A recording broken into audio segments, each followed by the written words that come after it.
autumn of 2022, Red Bull Motorsport advisor Helmut Marko tried everything to get her to a seat in Formula 1 with AlphaTauri, but his lack of super license points was a stumbling block. For argument's sake, let's say Andretti enters in 2026. The 3-year period for points to count would cover the 2023 to 2025 seasons, with 40 the magical number required to get that super license. In 2023, Herta finished 10th in the IndyCar standings, enough to earn him 1 point, meaning 39 are still required. He will need to finish in the top 3 standings in the next 2 seasons to hit that 40-point mark, with the champion actually receiving the full whack in one go. If he finds himself a few points short, Herta could jump into some Formula 1 free practice 1 sessions if Andretti could find a team willing to do this, to earn some extra points, in the same way Logan Sargent did with Williams in 2022.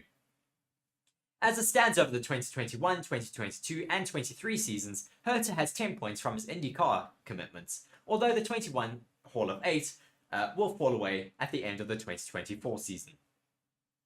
Herta might be the choice Andretti wants, but getting him there may be a very different story altogether. If they are not able to get Herta into that seat, Valtteri Bottas is, of course, a very logical choice. Now, while Andretti certainly has its aspirations to be mixing it with the likes of Red Bull, Ferrari, Mercedes and McLaren, that is not going to happen straight away. A good first season or 2 will become a regular point scorer and Q3 fixture, battling away in the midfield for every point. As such, Andretti will require a calm, experienced and knowledgeable head with the front-running experience to help the team grow, but also with the know-how of navigating minefields and the midfield. On the current grid, the standout candidate is of course Valtteri Bottas. He should be number 1 on the shopping list for Andretti come 2025 or 26. When Audi rock up to Sauber in 2026, it is likely that it will want its own high-profile signing to lead the team. Audi is unlikely then to retain Bottas' services, which leaves him either with one option of retirement or getting stuck in and building the Andretti project. Let us not forget that Bottas is an extremely fast driver, one who outqualified Lewis Hamilton at a rate of about 1 in 3 at Mercedes. He has priceless knowledge of a title-winning machine and relevant racing experience of battling away in the midfield, both with Williams and latterly Alfa Romeo. If Bottas is interested in the seat, it is really a no-brainer, and Andretti should be chucking whatever it takes to get the Finn signature on the dotted line. Sergio Perez similarly fits the bill, and he is unlikely to be at Red Bull in 2025 and would be in a similar boat to Bottas, with the opportunity to potentially leave a lasting legacy in Formula 1. Another name that has been speculated with this team is Joseph Newgarden. If Herta fails to get a super license, the next best thing Michael Andretti can do to get an American in the seat is to get on the phone to Roger Penske and ask the captain if he wouldn't awfully mind releasing his star driver for a shot at Formula 1. Newgarden has been linked to Formula 1 before, back in 2017 after wrapping up his first IndyCar title. As the Toro Rosso driver nonsense played out with Daniel Kvyat, Pierre Gasly, Brendan Hartley and Carlos Sainz taking musical chairs to the extreme, Newgarden was touted to be a potential driver for the remaining 4 races of the year. However, he firmly rejected that at the time, believing it would make no sense to trundle around the back of the Formula 1 field.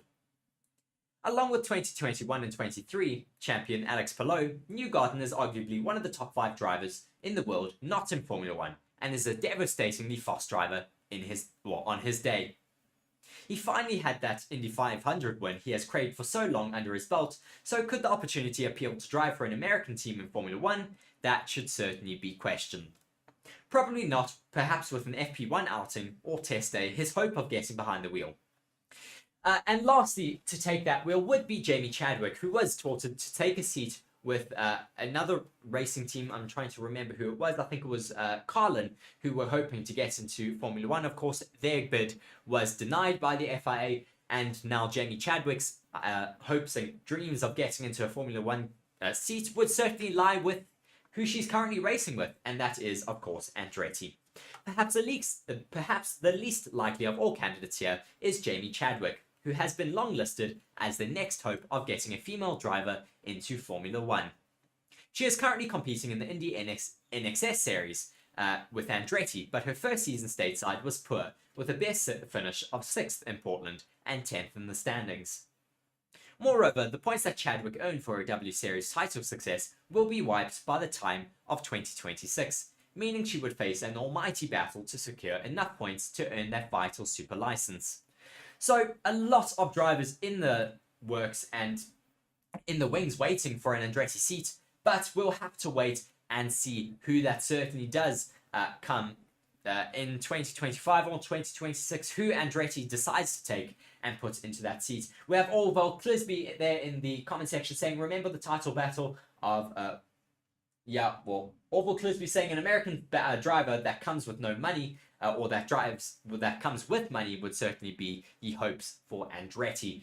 Of course, there are a lot more American viewerships and a lot more American viewers coming to the sport. So, of course, a lot more American sponsors would be wanting to come on board with an American driver. We'll have to wait and see, though, who will come into the team with Andretti should Formula One management approve their bid to join as Formula One's 11th team in 2025 or 2026. Moving on now to our next article, and we have spoken about it at length in the last few weeks, about Daniel Ricciardo and when he will be joining the Formula One grid yet again because of that broken hand of his. And now another article coming out saying the Ricciardo decision has been made ahead of the Qatar Grand Prix. Daniel Ricciardo is still not yet fit enough to return to AlphaTauri at the Qatar Grand Prix, meaning that Liam Lawson will once again step up this weekend. Red Bull reserve driver Liam Lawson was drafted in to fill Ricciardo's seat after he sustained a hand injury during a practice session ahead of the Dutch Grand Prix. Ricciardo had initially targeted a potential comeback in Singapore, but upon further reflection, then shifted his focus to climbing behind the wheel in Qatar. However, now, journalist Chris Medland has reported that the Australian is making steady progress in the simulator, but still isn't yet at 100% fitness. As a result, he has now set sights on a likely return at the United States Grand Prix, indicating that this upcoming race in Qatar will likely be the last for Lawson. Lawson has impressed the paddock after securing his first ever Formula One points haul at the Singapore Grand Prix, and has also consistently outperformed his teammate Yuki Tsunoda, who has been guaranteed a seat for next year. But despite receiving praise from Red Bull, he fell short of securing a 2024 spot, with Ricciardo also confirmed to have cemented his position at AlphaTauri in 2024. Currently, only one seat is available at Williams, but it is believed that Lawson will continue as a Red Bull reserve driver, provided he is guaranteed a 2025 promotion.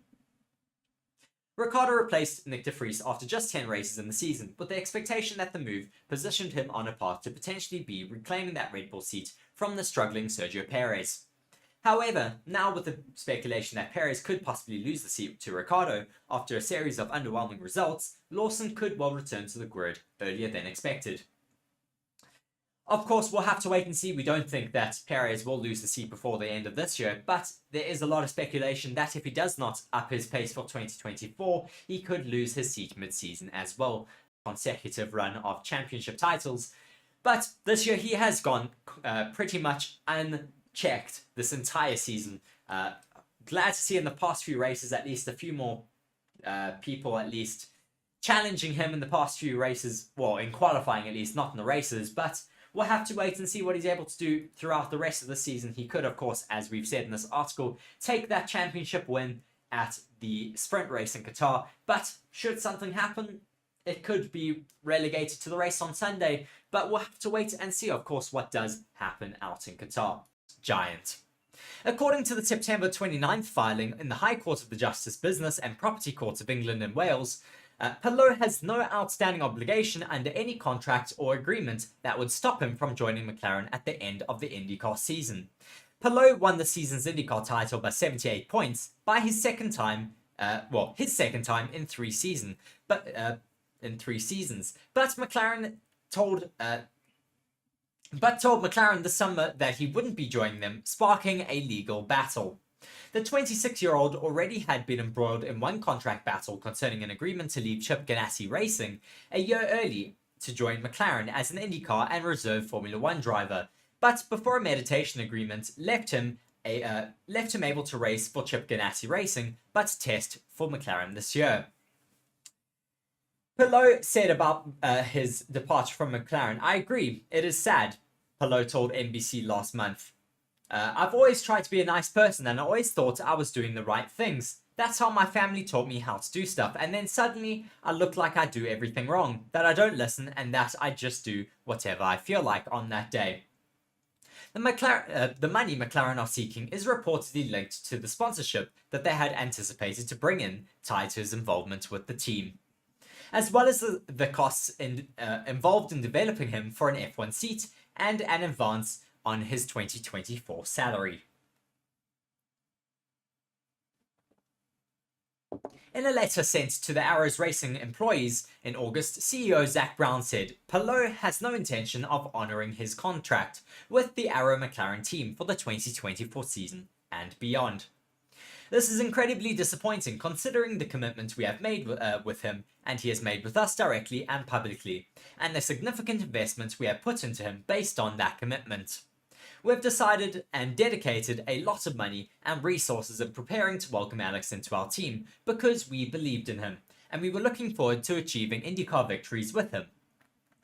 This is certainly sad that Alex Palou has decided to cut ties with McLaren and didn't decide to pursue that career, of course, as a Formula 1 reserve driver with them, as well as heading up their IndyCar team.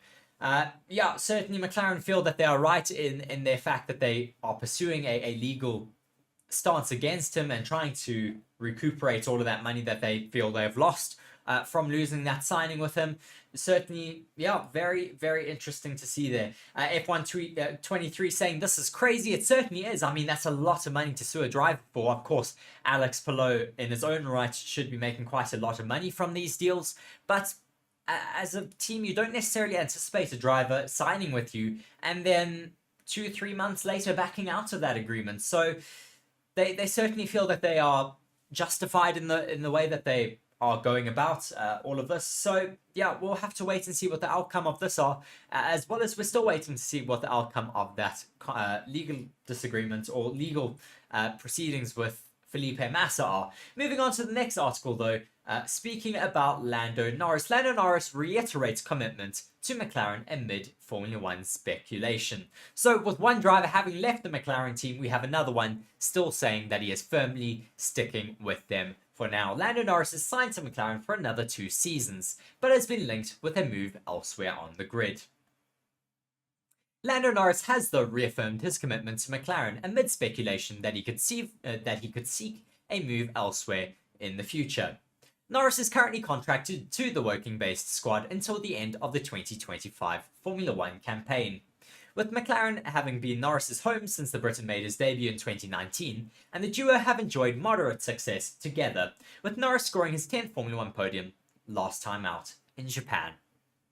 Earlier this year, Norris sprouted speculation that he could leave McLaren after admitting he would be open to partnering Max Verstappen in Formula 1. Due to Verstappen's current Red Bull dealing and his deal extending to the end of 2028, it would be likely that Norris would have to leave McLaren for the Milton Keynes outfit. "I would want to win with McLaren," he says though, but Norris says that he's focused on finding success with McLaren going forward rather than jumping ship to a new team. "There are always things every now and then," he told media. "I would love to talk about a new McLaren deal. I've always said I want to win with McLaren. I think we're getting closer and closer to achieving that as well. And when not just winning races, but winning championships with both driver and constructor. I want to do it with McLaren, and I'm very, very happy here."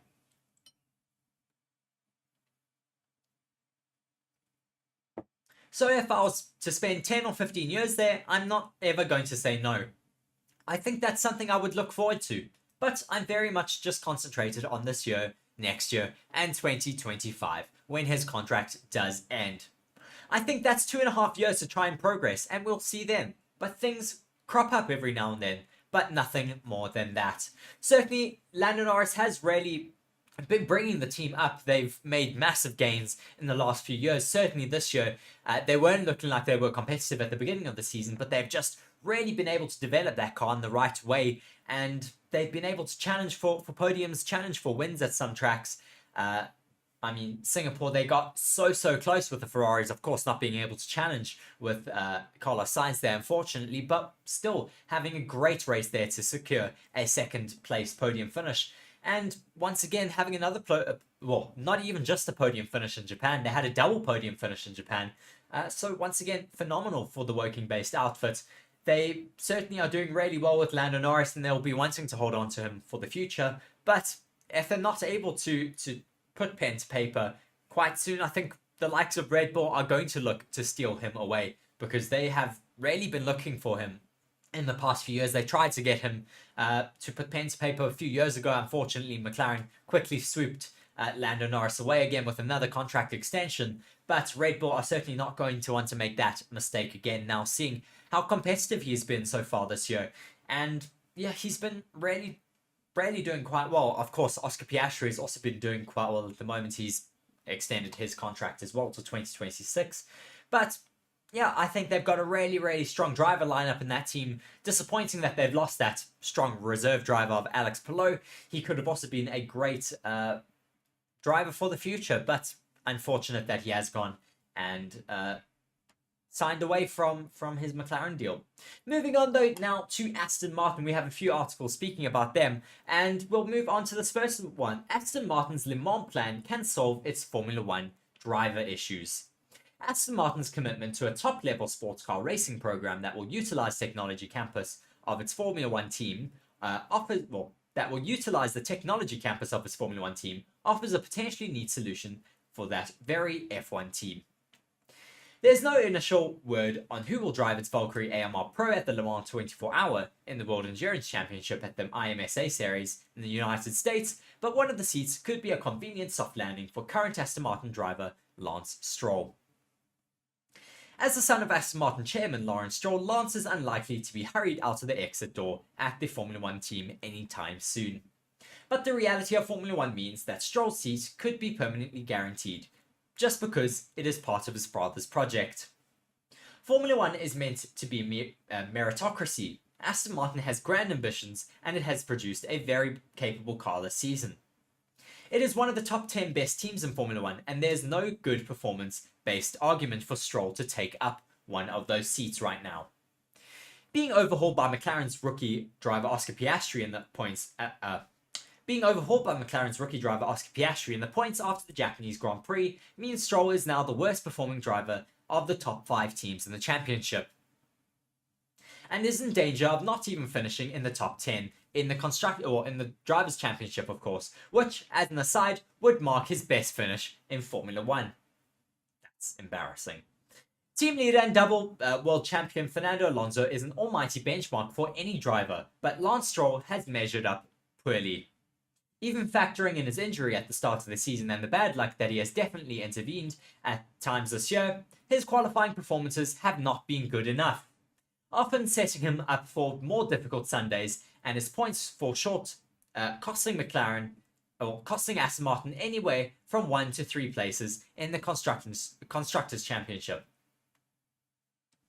It is clear in Aston Martin's interest to replace Stroll with a driver who can produce a higher output would be necessary. Maybe there is now a path to doing that. Stroll would be a very good driver to have in the mix for a fully fledged Aston Martin Works program outside of Formula One, as he has plenty of detractors, but he is also clearly talented. Regardless of the privileged opportunities afforded, you don't win junior categories, score a podium in your rookie season, produce somewhat star-wet weather qualifying performances, and consistently show superb instinct racing other cars on opening laps without having some innate ability. There have been some question marks over his commitment, whether he really wants to be in Formula One, and how much he actually cares about this since his first season. Such speculation can be quite unfair. Who knows really what Stroll's motivation is and how dedicated he is to being a Formula One driver.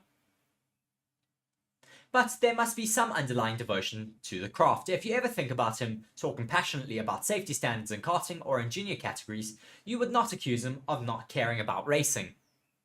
And to do what he did at the start of the year, racing so soon, after what was clearly a severe set of injuries, took serious determination, not just to compete, but to perform in a way that took to be his most impressive display in Formula 1.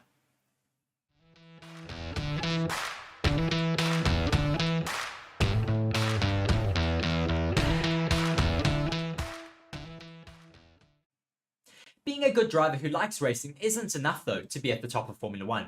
Because what Stroll isn't is a world beater. And he's not showing any signs that he will become one. At 24, he has time on his side. Only 6 drivers have raced in Formula 1 that are younger this year. But his early arrival means he has been around for quite some time. He is not a third or fourth year with some rough edges to smoothen out. He's a 7th year driver, and in terms of numbers of starts, he's the 10th most experienced driver on the grid right now.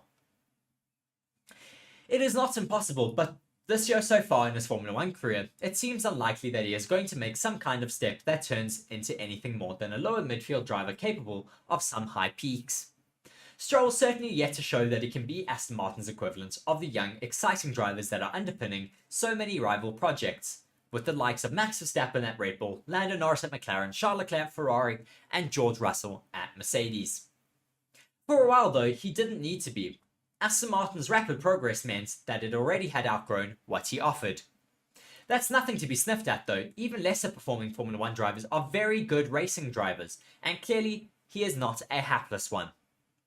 If he wanted to, and if it was viable given the familial ties that he has to Aston Martin, he could make a serviceable contribution to Formula 1 for longer or a lesser team.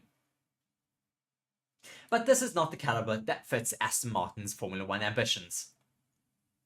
Ultimately, drivers are not hounded out of Formula 1 if they are not good enough. Their time and options just expire. For Aston Martin to maximise its potential, it needs to explore other alternatives for a highly coveted seat. The awkward part, though, was that the family ties meant that Stroll was not a normal, underperforming second driver. Having a viable alternative in the family business is an obvious potential way around that. There will soon be a high-profile Aston Martin project where big wins and a chance to become world champion is in another discipline which surely appeal for Stroll, satisfying what desire he has to keep for racing and save face for all involved. Certainly a big topic here about Lance Stroll and Aston Martin. I mean, a lot of people have been calling for Lance Stroll to leave Formula 1 and give that seat to someone else. I'm going to ask all of you in the poll right now, do you want Lance Stroll to leave F1? Just fix my spelling there. And that's up live now, so you can all vote and let me know your opinions on what you think about Lance Stroll. Do you want him to leave? Do you think that he should go? And I'm going to talk to you now, of course, about that Aston Martin hypercar project that they are running for Le Mans.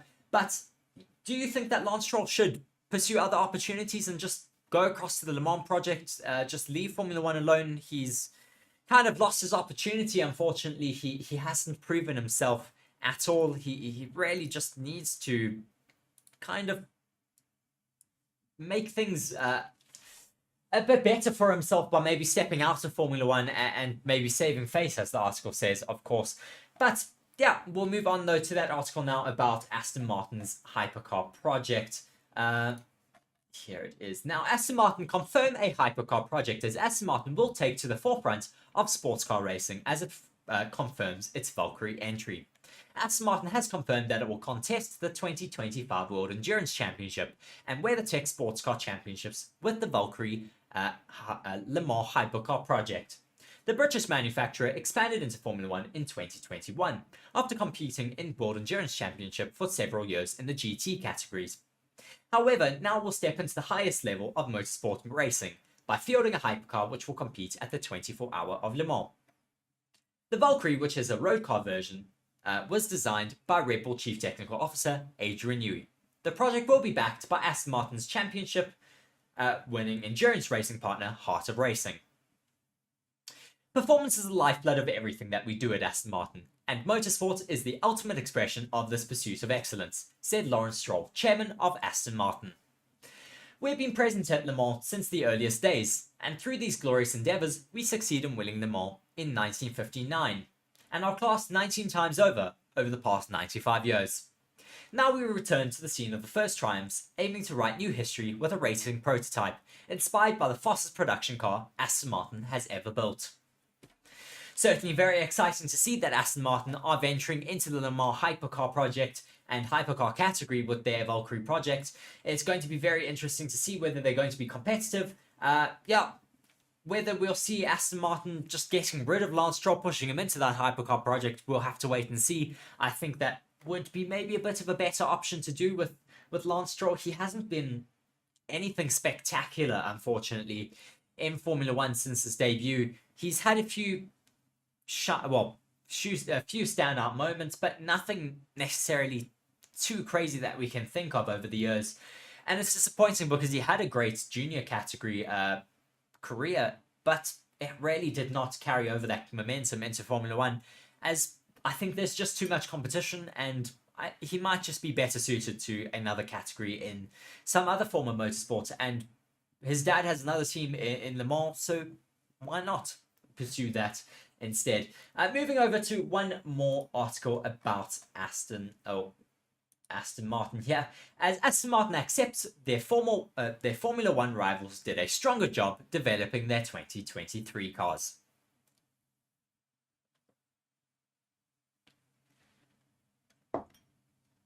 Aston Martin has said it has had to accept that their Formula One rival teams did a stronger job in the 2023 development, as it continues to slip back in 2023. Aston Martin came flying out of the gates in Bahrain, with its lead driver Fernando Alonso racking up 5 podiums in the first 5 races. But over the summer, the ongoing got tougher for the Silverstone squad, with it especially slipping back on mixed corner circuits, where aerodynamic efficiency comes at a premium, as Alonso was restricted to just one more podium in the last 8 races.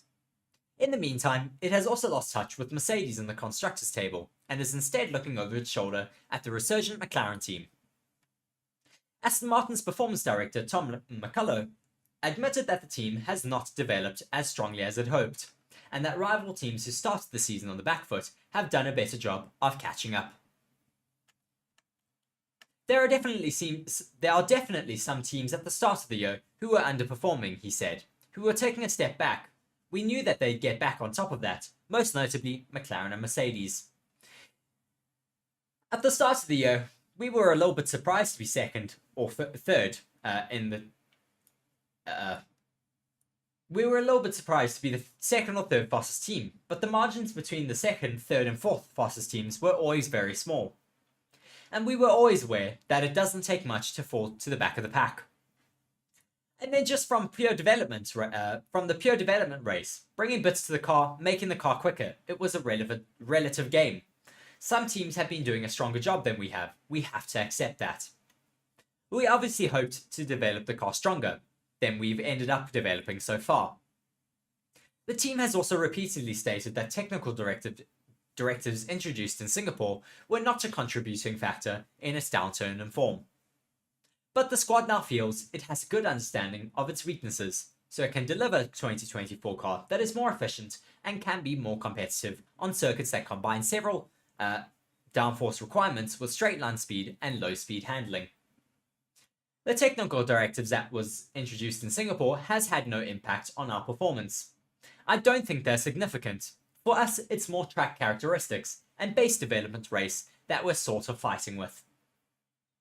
There are certain characteristics of our car that we understood right from the first test and race, the strengths and weaknesses of the car, and we've been trying to address those areas that we're not as competitive in. Our job is to try and make the car quick on all 23 circuits, and we've still got plenty of work to do for that. Aerodynamically, we've had a good understanding of how the car's performing through the ride height and speed ranges, and we know areas that we want to improve in. So that process is ongoing, and we still have a few more bits coming this year to help with that understanding.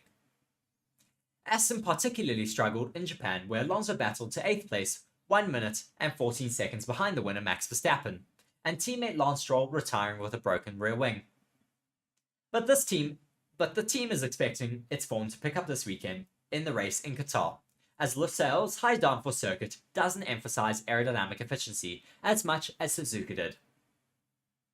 Qatar is quite different in the way that it's predominantly high-speed corners, and the efficiency of the cars are not as important, so you'll be up on the rear wing level, McCullough explained. One of the things we were struggling with in Japan is being competitive in both high-speed corners and low-speed corners, as well in the straight lines. Qatar is very different in that aspect. Yes, there are cars that are faster in high-speed corners, so they'll be fast, but hopefully we can be a bit more competitive. Hello and welcome to Forever Sports. My name is Reece. I'll be talking to you a little bit today about one of our channel partners, BITDEFENDER. BITDEFENDER is a global leader in cyber security. BITDEFENDER is committed to defending people all around the globe against cyber attacks, as well as to transform people's digital experiences. In the next 6 months, Forever Sports will be covering major tournaments such as the Rugby Championship, the Premier League, the remainder of the Formula 1 season, as well as embarking on the biggest Rugby World Cup YouTube campaign ever. To ensure that these are all a success, it is imperative that the Forever Sports channels and platforms remain uncompromised. And with BITDEFENDER, we can be assured that our cybersecurity needs are being taken care of. To read more on BITDEFENDER, please be sure to check the links in the description of our video. Once again, thank you very much to our partner, BITDEFENDER, for joining the channel. I've been Reece here on Forever Sports. Thank you very much. We're certainly hoping to see the Aston Martins becoming a little bit more competitive. They seem to have fallen back in the last couple of races after the summer break. As this article has gone and said, it's been a bit disappointing because off the back of the first half of the season, we were really hoping that they would be able to continue that momentum going into the second half of the season and really continue to fight with the Mercedes in terms of the Constructors' Championship. They were all fighting for second place, and Mercedes has now pretty comfortably taken that away from them. It's disappointing, but it is what happens in Formula 1. The development game is just so competitive, especially in the second half of the season, where possibly some teams are coming up on their cost cap limit. Other teams have been a little bit more careful, a little bit more wary of spending all of those cost cap budgets and where to spend those budgets. But we're seeing that these teams are just having to learn how to use their development game and where to plan it for the rest of the season. It's certainly helping with a 23 race season. We're getting a bit of a trial run this year for a lot of the teams so that they know when to bring different development upgrades for the next season and which tracks are more important to bring upgrades for. I'm sure that they will all be learning a lot more about that now. Yeah, that brings us pretty much near to the end of all of our Formula 1 news for the day. As the last little bit of news for Formula 1 before I move over to Moto GP is the fact that Ollie Bearman will be stepping in the Haas team for the Mexican Grand Prix. So the rookie Oliver Bearman, he's currently in Formula 2 doing really well. He's been competing and challenging for that title this year. I don't necessarily know if he's too close anymore in terms of the points, but in the first half of that season in Formula 2, he was doing really well. But he will be doing a FP1 outing for the Haas team in Mexico as well as in Abu Dhabi as part of the Haas team's stipulation to bring in rookie drivers in 2 race weekends over the Formula 1 season. So they are getting their hours done in those 2 races. It's going to be interesting to see what Ollie Bearman can do. He is a big name for the Formula 1 future. He's certainly looking like he is going to be really a hot commodity in the driver market in the future as well, and there are going to be a lot of eyes on him certainly this weekend. Yeah, lots of votes I see that we have there in that poll there asking about, do you want Stroll to leave Formula 1? 67% of that poll saying that they want him to leave, 33% saying no, that they'd like him to stay. Very interesting there. Do be sure to vote in that poll if you haven't already. Yeah, I mean, a lot of people calling for Lance Stroll to kind of just get out and give some space for some other younger drivers to get into that seat. Filippo Dragovic is certainly waiting in the wings there to take that away from him. As we move on to our final article here today, speaking about MotoGP and Marc Marquez. Marquez has thanked Honda for an unrepeatable MotoGP tenure following his exit announcement. Marc Marquez has thanked Honda for what has been branded a unique an unrepeatable relationship following the announcement of his departure for the 2024 Moto GP season.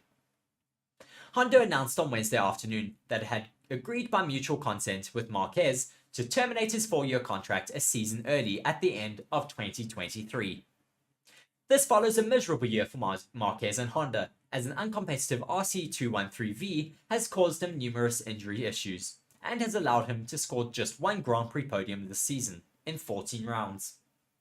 Marquez's future has been the subject of discussion though.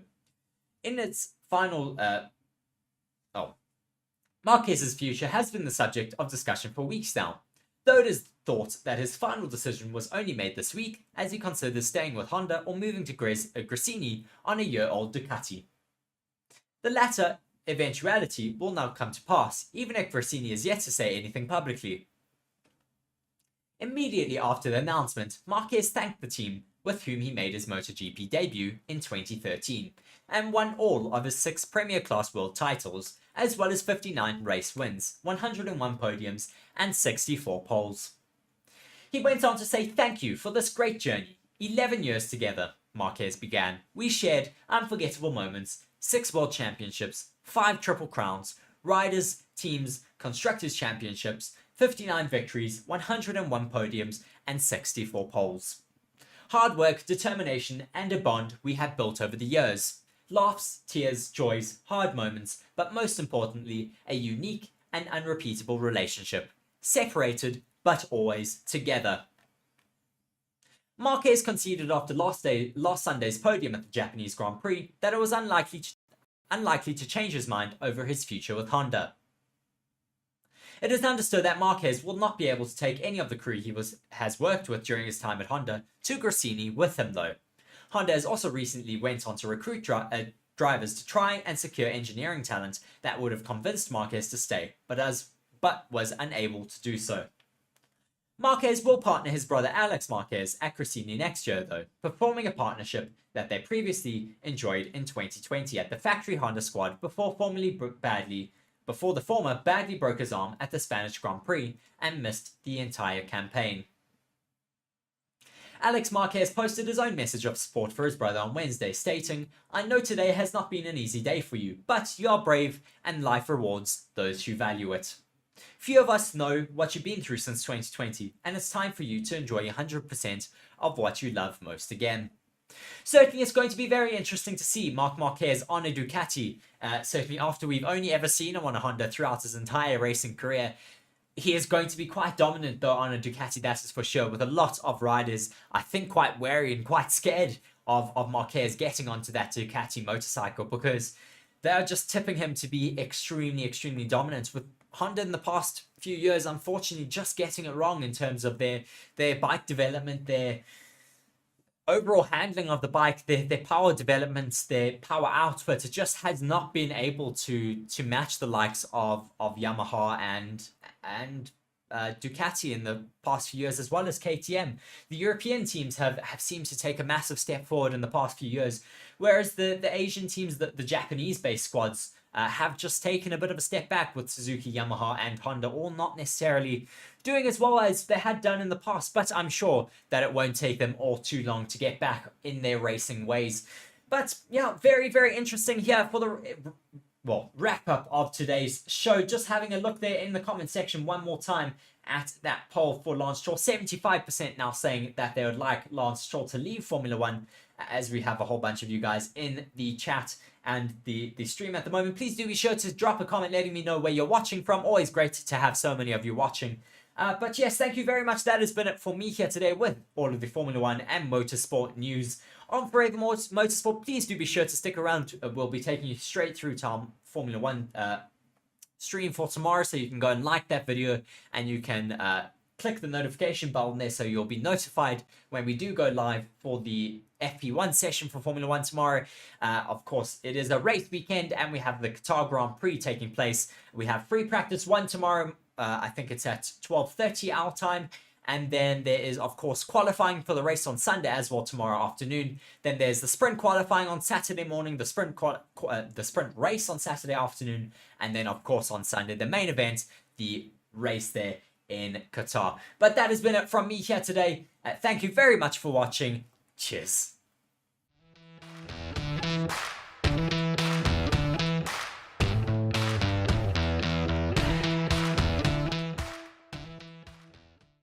Hello and welcome to Forever Sports. My name is Reece. I'll be talking to you a little bit today about one of our channel partners, BITDEFENDER. BITDEFENDER is a global leader in cyber security. BITDEFENDER is committed to defending people all around the globe against cyber attacks, as well as to transform people's digital experiences. In the next 6 months, Forever Sports will be covering major tournaments such as the Rugby Championship, the Premier League, the remainder of the Formula 1 season, as well as embarking on the biggest Rugby World Cup YouTube campaign ever. To ensure that these are all a success, it is imperative that the Forever Sports channels and platforms remain uncompromised. And with BITDEFENDER, we can be assured that our cybersecurity needs are being taken care of. To read more on BITDEFENDER, please be sure to check the links in the description of our video. Once again, thank you very much to our partner, BITDEFENDER, for joining the channel. I've been Reece here on Forever Sports. Thank you very much.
The Qatar Grand Prix sprint is Max Verstappen's first chance to wrap up his third straight World Championship. He has 177 points clear of Sergio Perez with 180 left on the board for the rest of the championship season, meaning a 6th place finish on Sunday at Losail will be enough to ensure that the trophy stays on top his drinks fridge by his sim rig for another year. When Verstappen does win the title, he will become the 11th driver to win 3 or more titles, and the 6th to be a triple world champion. On the current list of those he can match, it includes his father-in-law, as well as Sir Jackie Stewart and Ayrton Senna. Not bad company at all then. Of course, some drivers have gone beyond the magical 3-time threshold, and interestingly, they all but one have something in common with Verstappen. The drivers listed below, with the exception of Alain Prost, have all won 3 or more titles in a row, with Michael Schumacher's 5 with Ferrari the all-time record. Of course, there's 7 titles with Schumacher, Hamilton with 7, Fangio with 5, Prost with 4, and Vettel with 4 as well. Interesting to see what Max Verstappen is doing at the moment in Formula 1. We'll see if he can continue his winning streak in Formula 1 next year in 2024 to continue that consecutive run of championship titles. But this year he has gone pretty much unchecked this entire season. Hello and welcome to Forever Sports. My name is Reece. I'll be talking to you a little bit today about one of our channel partners, BITDEFENDER. BITDEFENDER is a global leader in cyber security. BITDEFENDER is committed to defending people all around the globe against cyber attacks, as well as to transform people's digital experiences. In the next 6 months, Forever Sports will be covering major tournaments such as the Rugby Championship, the Premier League, the remainder of the Formula 1 season, as well as embarking on the biggest Rugby World Cup YouTube campaign ever. To ensure that these are all a success, it is imperative that the Forever Sports channels and platforms remain uncompromised. And with BITDEFENDER, we can be assured that our cybersecurity needs are being taken care of. To read more on BITDEFENDER, please be sure to check the links in the description of our video. Once again, thank you very much to our partner, BITDEFENDER, for joining the channel. I've been Reece here on Forever Sports. Thank you very much. This is a major talking point which we've been talking about in the last coming weeks and months. There's been a lot of videos on this channel speaking about it. And now the FIA have officially approved the Andretti Cadillac team's bid for a new team to join the Formula 1 grid. A new team could be joining Formula 1 in the near future after the governing body has approved one applicant following a rigorous process. The FIA has granted approval for a new team to join Formula 1, opening the potential for the grid to expand beyond 20 cars. Following months of deliberation, the application of Andretti Formula Racing has been approved after a comprehensive application process. Earlier this year, the FIA opened the formal applications process for new teams to join the Formula 1 grid as early as 2025. 1 year before the new technical regulations come into play. Formula 1 has existed with 10 teams since the 2017 season, with Haas being the last squad to set up in the paddock. Last year, Andretti Global announced its plans to join Formula 1 in the future and confirmed a tie-up with Cadillac in January, which would see a major car brand arrive on the grid with it should it be successful. Andretti fields successful teams in the NTT IndyCar series as well as the all-electric Formula E category. As part of its increased investment into motorsport, Andretti showcased plans to build a brand new racing headquarters in Fishers, Indiana. This established their progress along with 3 other applicants to phase 2 of the process, which assessed them on their sporting and technical capabilities. The ability of the team to raise and maintain sufficient funding to allow participation in the championship at a competitive level, and the team's experience and human resources. With the FIA's approval, a decision now must be made by Formula 1 itself, with the governing body confirming that its findings have been passed on to the Formula 1 management for commercial discussions. Andretti have been reportedly the only team to fulfill the selected criteria. FIA President Mohammed bin Sulayem said, "The FIA was very clear in establishing stringent criteria for their entry from the outset of the expressions on interest procedure. Our objective after rigorous due diligence during the application process was to only approve prospective entries which satisfied the set criteria and illustrated that they would add value to the sport. The FIA is obliged to approve applications that comply with the expressions of interest application requirements, and we have adhered to the procedure in deciding that Andretti Formula Racing LLC's application would proceed to the next stage of that application process. In taking that decision, the FIA is acting in accordance with EU directives on motorsport participation and development. Andretti Formula Racing was the only entity which fulfills the selection criteria that was set in all material aspects. and congratulate Michael Andretti and his team on a thorough submission. I also want to thank all prospective teams for their interest and participation. The expressions of interest process builds up on positive acceptance of the FIA's 2026 Formula 1 power unit regulations among existing OEMs, which has already attracted further commitment from Audi, Honda and Ford, and interest from Porsche and General Motors. I would like to thank all of the FIA team members involved in the expressions of interest process for their tireless efforts ensuring a diligent assessment of the FIA team applications received. So, very exciting to see that the FIA has approved Andretti's bid to join Formula 1 in 2025.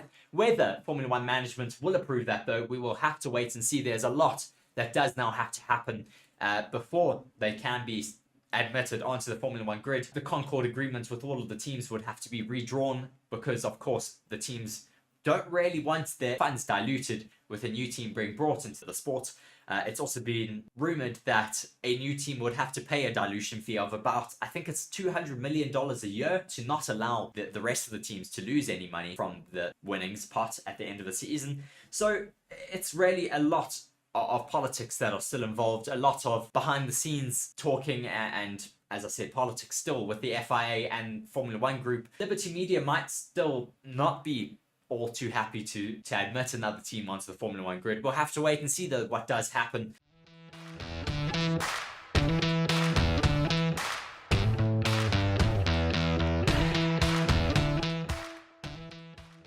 The Alpine Formula 1 CEO reveals his plan to fix a huge amount of internal issues. The Alpine CEO, Luca Di Maio, has outlined a clear plan to address significant problems within his Formula 1 team.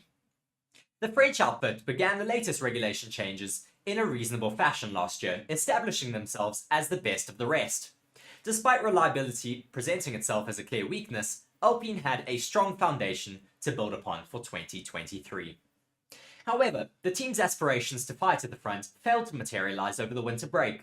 From day one in pre-season, the A523 proved to be relatively uncompetitive.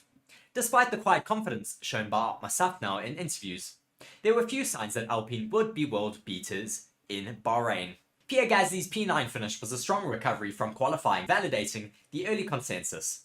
Still, later events in Australia and Miami provided some optimism for the team, and that they could pull themselves somehow up the field. Under certain conditions, the French team was capable of giving the likes of Aston Martin something to worry about. Although a fantastic weekend in Monaco provided further encouragement, the A523 has shown little promise since then. Whilst the car is relatively compliant in terms of handling, it lacks the performance to compete for major honours. With Ocon and Gasly having both managed exceptional podiums in 2023, but these have been anomalies in the results. Furthermore, the mid-season development at McLaren has served as a magnifying glass for the lack of progress at Enstone. However, despite the reality of Alpine's situation, it was only 18 months ago that CEO Laurent Rossi outlined the team's 5-year plan. The team's high-ranking personnel all seemed convinced that this timeline was appropriate. Therefore, Alpine's pace this year shouldn't have triggered any significant alarm within the squad, at least in theory. As the first races were completed, however, internal frustrations soon began to surface. Laurent Rossi began the 2023 campaign with a series of criticisms towards the team. The Frenchman then listed a variety of grievances, seemingly dissatisfied with the team's progress. In response, albeit via interactions with the media, team principal Otmar Safnauer made clear that success in Formula 1 cannot be rushed. Evidently, there were internal disagreements. Not too long after this exchange, during the Belgium Grand Prix weekend, the dismissal of Safnauer and Permain was announced. Whilst there were clear elements of confusion and uncertainty, one thing soon became clear. The widely discussed 5-year plan was no longer viable. Luca Di Maio and the other senior personnel at Alpine have set goals for more immediate success though. In a speech given at Enstone, broadcast in the factory as well in Vieri, Di Maio outlined a series of changes. A range of topics were discussed by the Renault CEO. Di Maio had made things clear that the old ways of thinking will no longer be tolerated in the team, and Alpine will be working towards a fresh approach and increased collaboration between the Enstone team and the Viral team as well, as previously there have been instances of clear division between the English and French departments in the team. An example of this tension takes place during race weekends, where the team's English and French personnel have been known to book separate hotels. At a constructor that manufactures its own engines, this lack of chemistry is detrimental. Alpine has received plenty of criticism for the unreliability of their engines as well, especially during the 2022 season. In addition to reliability, the French power unit provides less horsepower than Mercedes, Honda, or their Ferrari counterparts. However, it is no secret that Alpine has deficiencies in various areas. Excuses are also becoming increasingly difficult to accept in modern Formula 1, as proven by Aston Martin and McLaren. Internal cohesion and innovation will be rewarded out on track. So really interesting to hear all of this coming out about Alpine this year. Well, I didn't necessarily know about all of these internal struggles and internal divisions between the team. And it's certainly very interesting to hear about the fact that the English department and the French department don't get along well, and for them to even book separate hotels is completely unheard of in Formula 1. Hello and welcome to Forever Sports. My name is Reece. I'll be talking to you a little bit today about one of our channel partners, BITDEFENDER. BITDEFENDER is a global leader in cyber security. BITDEFENDER is committed to defending people all around the globe against cyber attacks, as well as to transform people's digital experiences. In the next 6 months, Forever Sports will be covering major tournaments such as the Rugby Championship, the Premier League, the remainder of the Formula 1 season, as well as embarking on the biggest Rugby World Cup YouTube campaign ever. To ensure that these are all a success, it is imperative that the Forever Sports channels and platforms remain uncompromised. And with BITDEFENDER, we can be assured that our cybersecurity needs are being taken care of. To read more on BITDEFENDER, please be sure to check the links in the description of our video. Once again, thank you very much to our partner, BITDEFENDER, for joining the channel. I've been Reece here on Forever Sports. Thank you very much. Welcome to the Losail International Circuit, home to the Qatar Grand Prix. The Losail International Circuit is a renowned motorsport venue located in the desert landscape of the Losail region. This state-of-the-art circuit is primarily known for hosting Moto GP events and made its debut on the Formula 1 calendar in 2021. The maiden edition of the Qatar Grand Prix was held on November 21st, 2021, substituting for the cancelled Australian Grand Prix that year due to the COVID-19 pandemic. The race saw Lewis Hamilton emerge victorious for Mercedes, securing the top spot on the podium, followed by Red Bull's Max Verstappen and Fernando Alonso's Alpine. The 5.4km Losail circuit has been completely resurfaced since 2021, with a new pit and paddock complex. The circuit is fast and flowing with 16 medium and high-speed corners, as well as no heavy braking zones throughout the track. The main straight is more than 1 kilometer long, which should provide some great overtakes in the sprint race and in the race on Sunday. Watch now as you get taken around a lap of the Losail International Circuit.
Please like the video and subscribe to the channel for more Formula 1 content, and do be sure to join us for our coverage of the Qatar Grand Prix.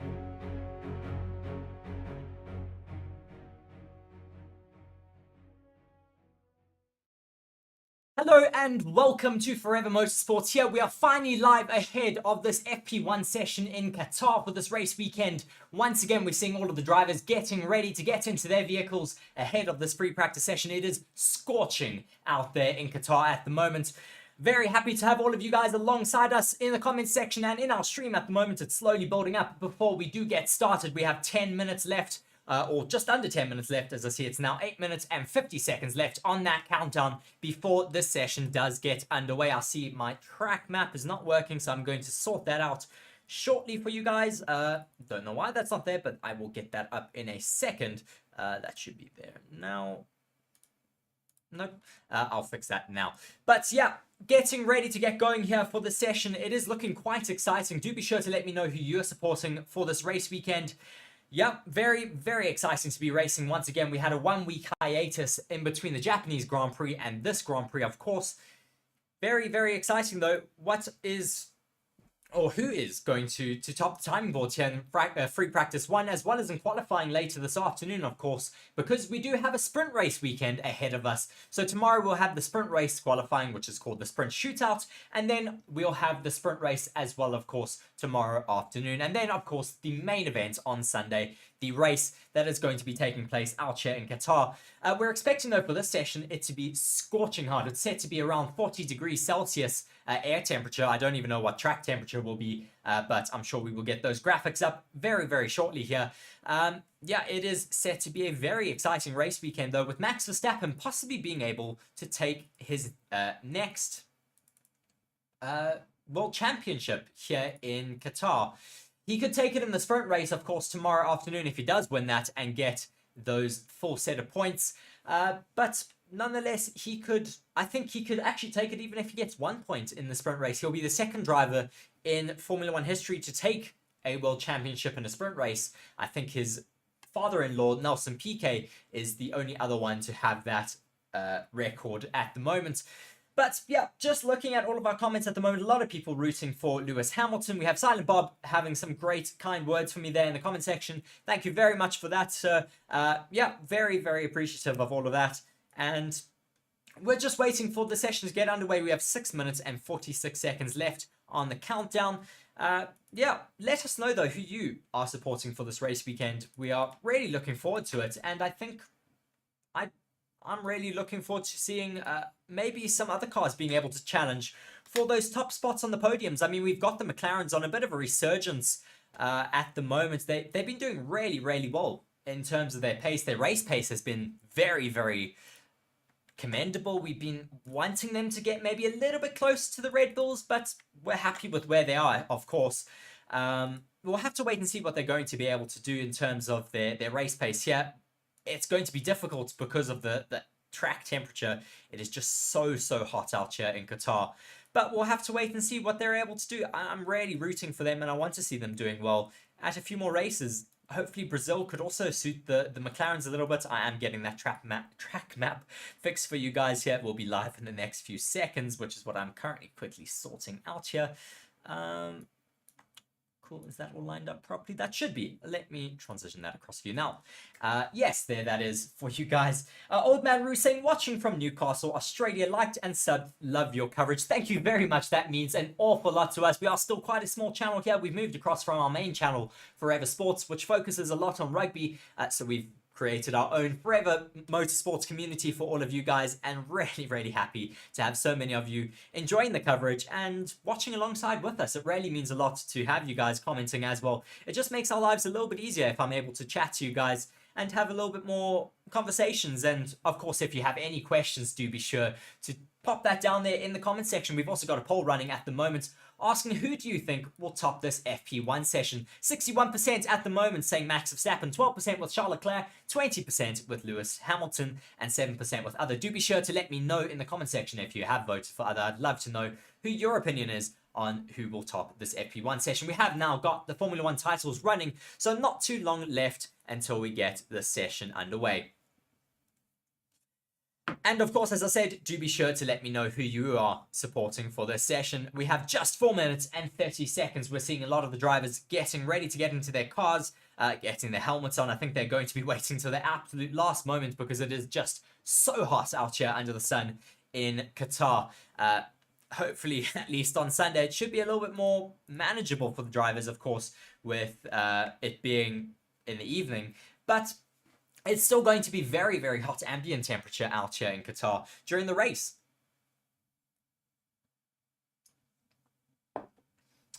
Yeah, just seeing the views of the track now underway, we see a much more revised circuit this year. The pit lane and pit paddock have completely been rebuilt for this year, as we are now getting underway for the round 18 of 23 this season. And yeah, looking at this Losail circuit, just some stats coming up in the next few seconds about it. Yeah, we of course are in Qatar, the 18th round of the Formula 1 season this year, at this beautiful Qatar circuit, a 5.4 kilometer circuit with full throttle set at around 74%, and the track lap record set in 2021 is by Lewis Hamilton with a 120. The top speed is 344 kilometers an hour with 16 turns and an elevation of 4.1 meters. The tire compounds for this race weekend will be I'm waiting for it to come up, the C3, the C2, and the C1 compounds, more of the harder compounds, because we have seen some visuals of the circuit. That surface looks so abrasive, the stones are huge. Not necessarily what we see in our more traditional circuits out in Europe, where the tarmac is absolutely pristine and just really, really tight and compact. But we're seeing here the track temperature is currently 41 degrees Celsius. The air temperature has cooled down a little bit from earlier on this afternoon. It's set at 35 degrees Celsius now. It was around 40 degrees earlier this afternoon. Thankfully, the session is a little bit later in the afternoon for them. Humidity is currently set at around 31 degrees Celsius with not much wind that I'm seeing at the moment. I don't see any flags blowing around. We're seeing some of the visuals now of that track just coming towards us now with that massive turn one. It is such a high-speed circuit. As I said there, reaching speeds of 344 kilometers an hour. It's honestly so incredible that these cars are able to navigate a circuit like this for multiple laps throughout the race weekend. And these tires will just be absolutely screaming. And especially in these high temperatures, they will be scorching hot and really struggling to keep that temperature up. Or down at least throughout the lap.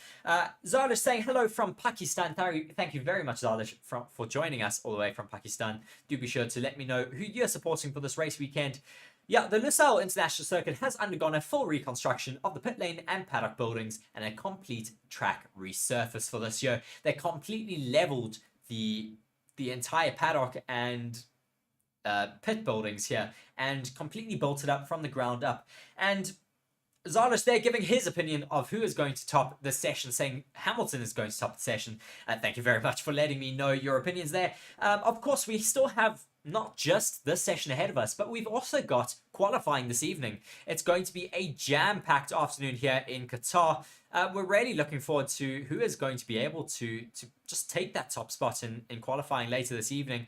Of course, Max Verstappen will be one of the more favored drivers, of course, to take that top spot, but we'll have to wait and see. We're seeing a lot of the drivers getting ready to leave their pit garages now, as we have 53 seconds left of this anticipation for the session to get underway. Just waiting for that to get going. Watching Max Verstappen currently in his car. He needs to outscore Perez by 3 points to win the championship, finishing 6th or higher in the sprint race to secure his title out here in Qatar in the sprint race tomorrow afternoon. We'll wait and see whether he can do that. We now have 30 seconds left to go of this session, and then I will get that timer going for you to say that we will have 1 hour left of the next session, as that does now start ticking. I'm just going to change the wording of that FP1 there, but Max Verstappen currently sitting at 400 points in the Drivers' Championship.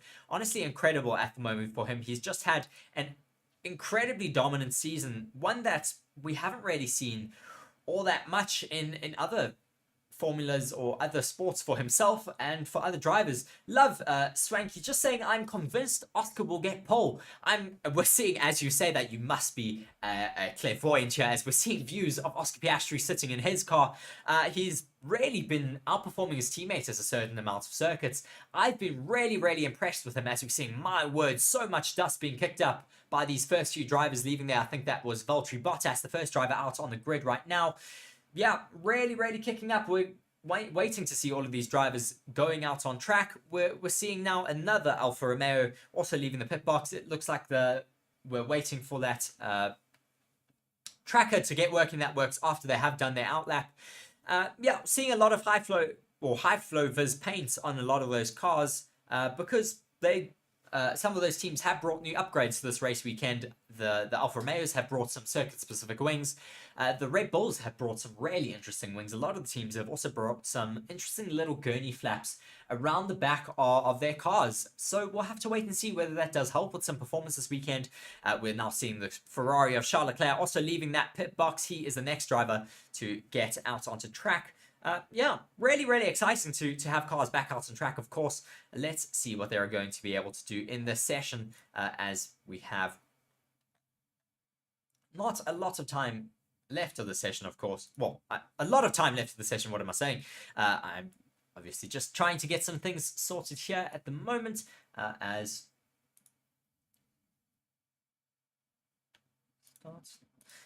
there we go, that should be working now, I'm hoping. But yeah, just looking here, Mark, Zardosh asking where Mark is today. Mark is currently working.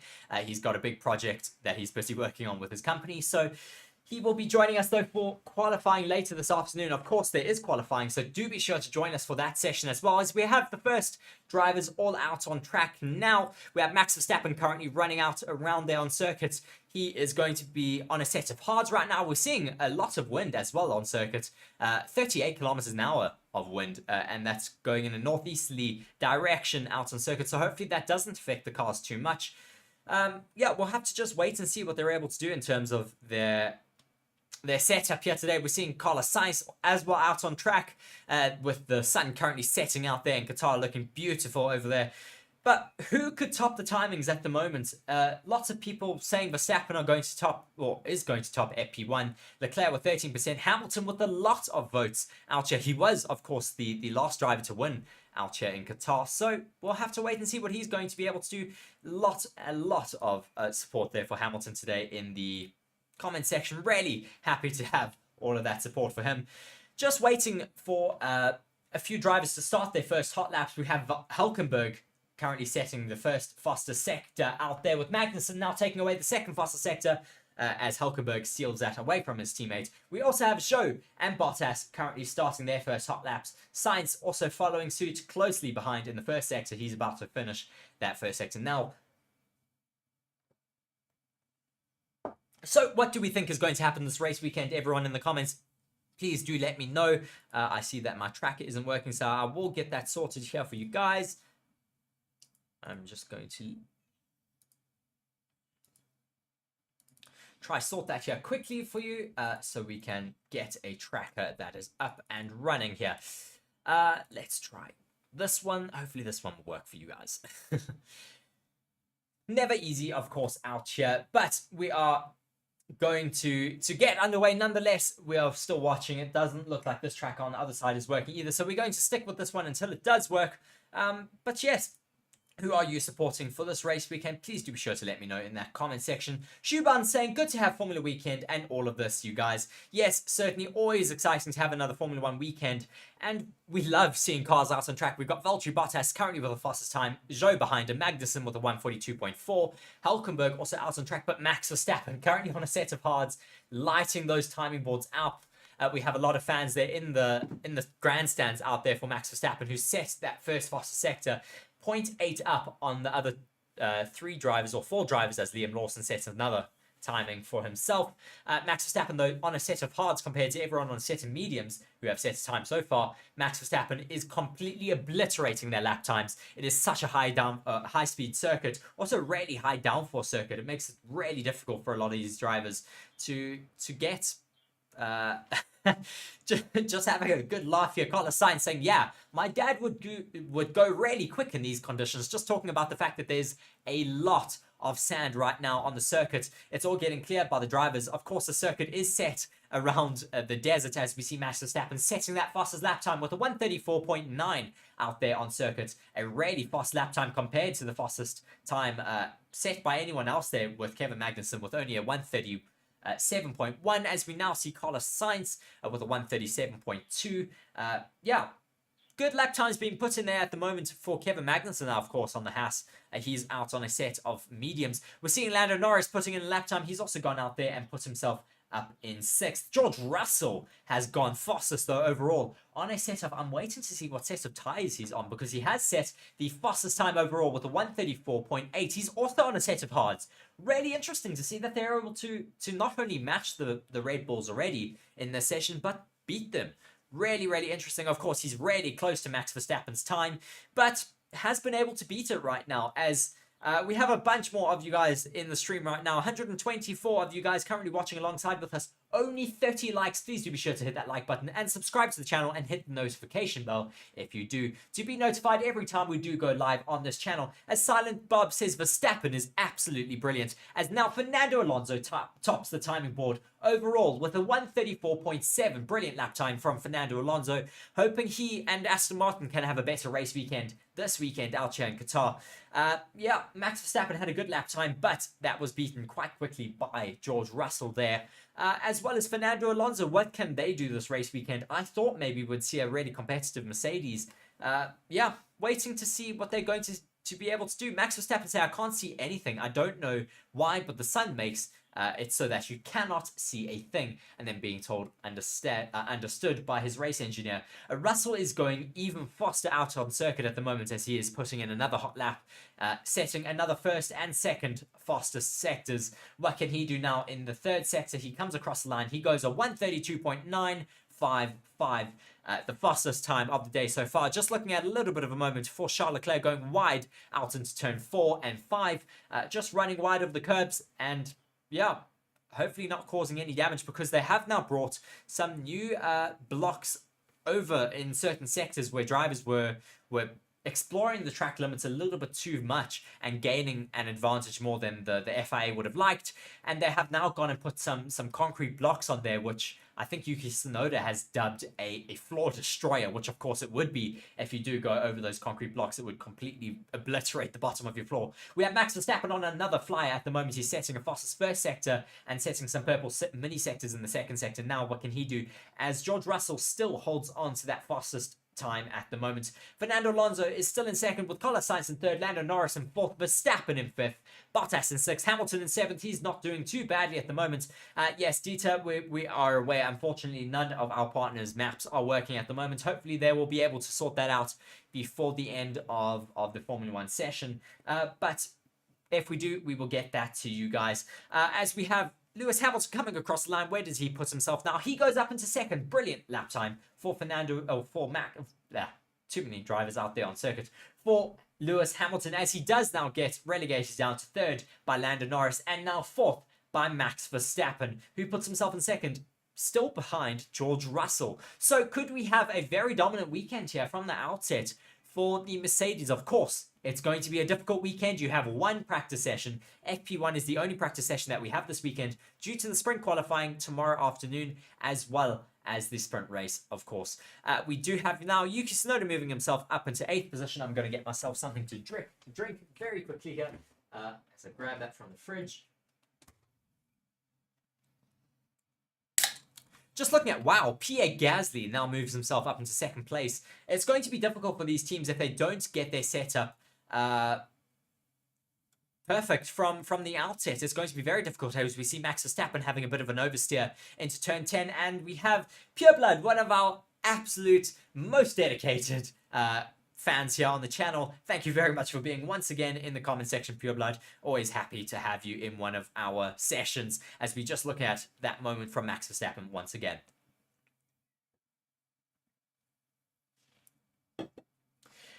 Really, really interested to have Pierre Gasly up there in 2nd place, as George Russell once again goes even faster out on track. He sets a 1:32.420, as we have now Charles Leclerc passing the traffic of Max Verstappen as he comes through the really tight and twisty sectors of turn 8, 9, and 10, as he now goes wide of the curbs there and just picks up so much dust. He's now had to abort that lap, and he will have to... Well, actually, no, it looks like he's still pushing at the moment as he comes through turn 12, but he is 0.9, almost a full second down on George Russell's lap time at the moment. Max Verstappen 0.8 down on George Russell's lap time right now.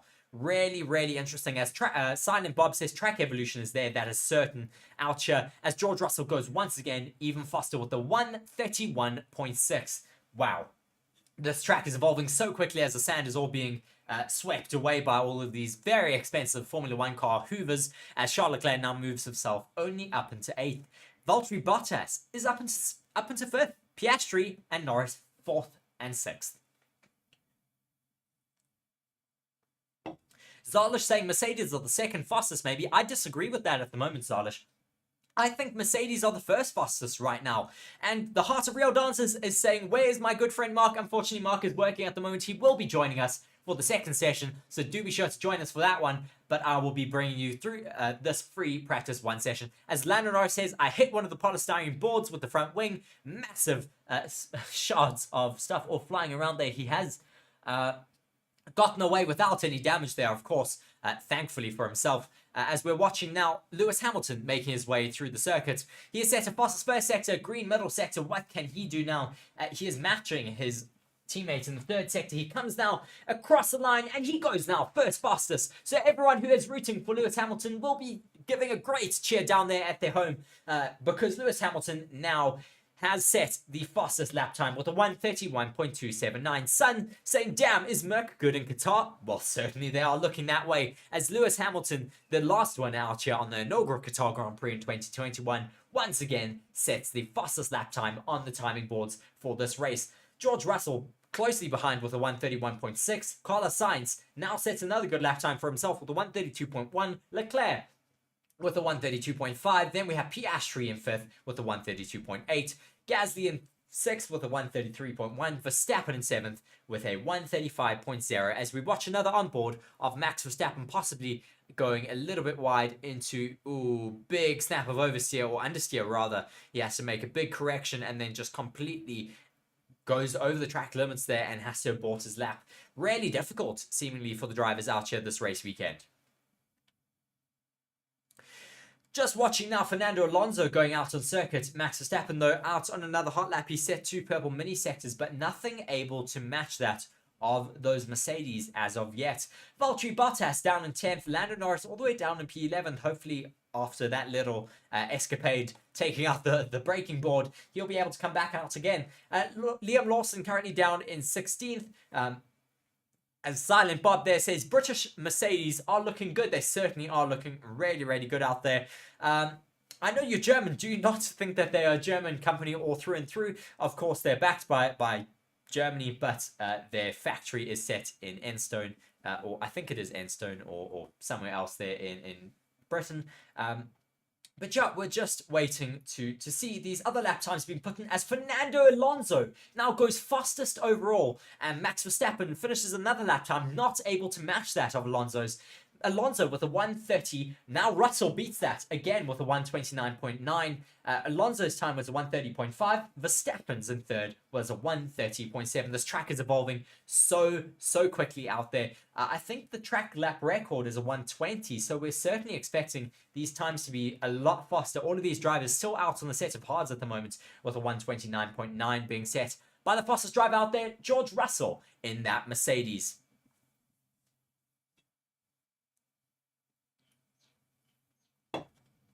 Do be sure to like the video if you guys are enjoying the stream. We're only up to 31 likes at the moment, with 171 of you guys watching alongside with us at the moment. Do be sure to spam that like button. It really does help us get recommended a little bit more in the YouTube search bar. So do be sure to please hit that like button for us. It really does help us all. Yeah, and promotes more conversation out here on the channel as well. Yeah, just watching at the moment, we have Fernando Alonso currently on a slow lap. Lewis Hamilton on another hot lap. Where will he put himself? Now with another personal best in the first and second sector. A few little mini sectors there as well, lighting up purple. Yeah, let's see what is happening. As Orville Clisby says, Formula 1 is a British sport. I certainly agree with you, Orville, which is why I'm really excited to have the prospect of Andretti Cadillac joining the grid. The first all-American-based Formula 1 team on the grid, it would be really, really exciting, as well as, I mean, we have Haas, of course, but their base is set, I think, in the UK as well. The majority of the other teams are also all set in the UK, of course, apart from the likes of Alpine, who have half of their base in France. We have not Aston Martin, because they're British through and through. We have Ferrari, of course, based solely in Italy, and then we also have AlphaTauri, which also have their bases out in Faenza. But yeah, I agree with you there, Orville, just saying Formula One is certainly a British sport, which is why I'd love to have a few more non-British Formula One teams joining the sport. As we have now Carlos Sainz finishing up another lap time with a 1:30.882, as Hamilton finishes his lap time with a 1:30.7. Yeah, a little bit quiet out there on circuit at the moment, as I think a few drivers are on their on their cooldown laps. As Silent Bob says that Mercedes Formula One is Brackley based. Thank you. Was trying to remember where they were based. For their car, of course, Brixworth is their engine facility, and Little from Germany, of course, where all of their money comes from. Yeah, I mean, of course, Mercedes is such a thoroughbred company. They were the inventors of the cars. We see, Max Verstappen channeling his inner Lando Norris there with the replay, seeing him destroying one of those braking markers as well. Esteban Ocon's out there on track at the moment. He's all the way down in P20 without having set a time as of yet. He's 4.3 seconds down on Russell's time, though, as we see him venture out over the track markers. As TC says, wow, Mercedes are all the way up there at this stage of FP1, really surprising me. It's certainly, as well, Max Verstappen now takes the top spot with the 1:29.883.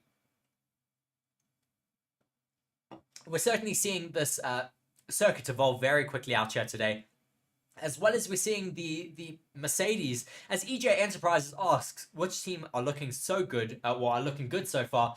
And I think right now you'd have to say George Russell and Mercedes, as he once again, as I says that, takes the top spot on the timing board. Yeah, the Mercedes are looking really, really quite powerful out here. We didn't expect them to be quite so fast out here with the high temperatures. We expected maybe the Red Bulls and the Hondas with those engines to perform a little bit better, as we're watching Logan Sargent having a massive snap of unders here, really fighting with his car down there in P20, going completely over the track limits as well. Yeah, drivers really struggling to get there. Oh, finally, we do have that timer up and working. Sorry, I'm interrupting myself here, but we do finally have that timer working for you guys. So I'm going to try and get that working. Why is it not here on my board tracker? I'll get that live for you in a second, as we do finally have that timing board, or the tracking board, working for you guys. TC saying, come on, Lewis. Sorry, I'm not biased. LOL. No, don't say LOL at all. We're certainly really happy to see Lewis Hamilton really gelling with his car this weekend. The Mercedes are looking very competitive, and as we say that, we're seeing the Mercedes of George Russell on a outlap right now. I'm going to try and get that timing board for you guys out there. Let me see if I can get this live. Cool.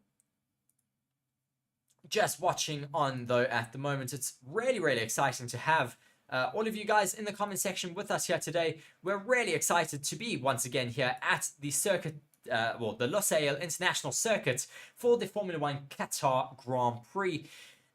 It's a circuit that we've really enjoyed coming to in the past, and one that we really want to see making it, I don't want to see making it, because it certainly is set to be at here in Formula One for the next few years. I think they've signed a 10-year deal for Formula One in the future.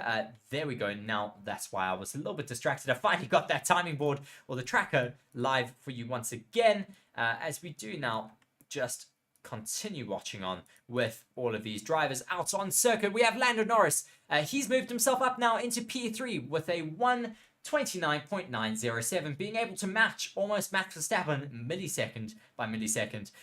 Yeah, really busy track once again, as we have Carlos Sainz, Charles Leclerc, Verstappen, Albon, Zhou, Ocon, Alonso, Stroll, Hülkenberg, Lawson, and Norris out on track right now. Very, very busy track, of course, as I say.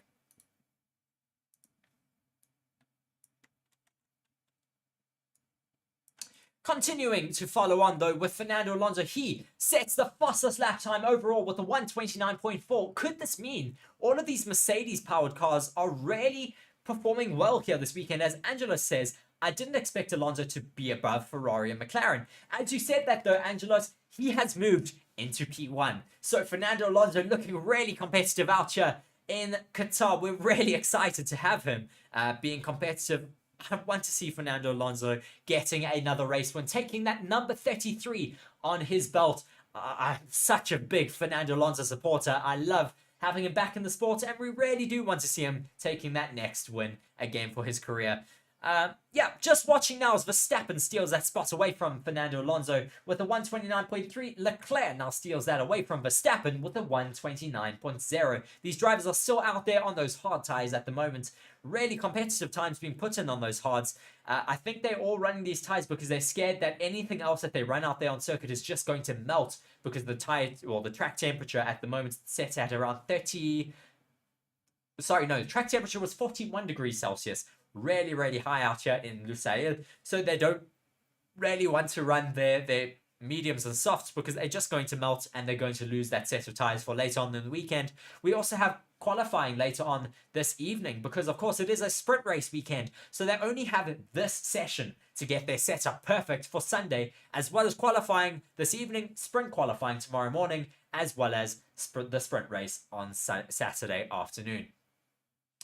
Yeah, do be sure to let me know down in the comment section who you are supporting as well as where you're watching from. A lot of people now in the chat, a lot of people in the stream, 170 of you watching right now, 46 of you only having liked the video. Please do be sure to go ahead and like the video right now as we see Yuki Tsunoda making his way out on circuit, making his way through turn 1. He's really correcting that steering wheel quite a lot though as he makes his way through turn 2.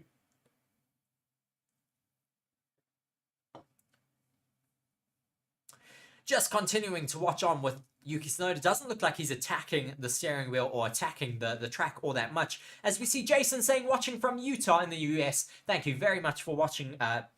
Jason, I've been there in Utah before. What a beautiful part of the US. Yeah, thank you very much for joining us. And do be sure to think about joining us as a subscriber to the channel as we watch Yuki Tsunoda with a massive snap of understeer as he makes his way through turn 7.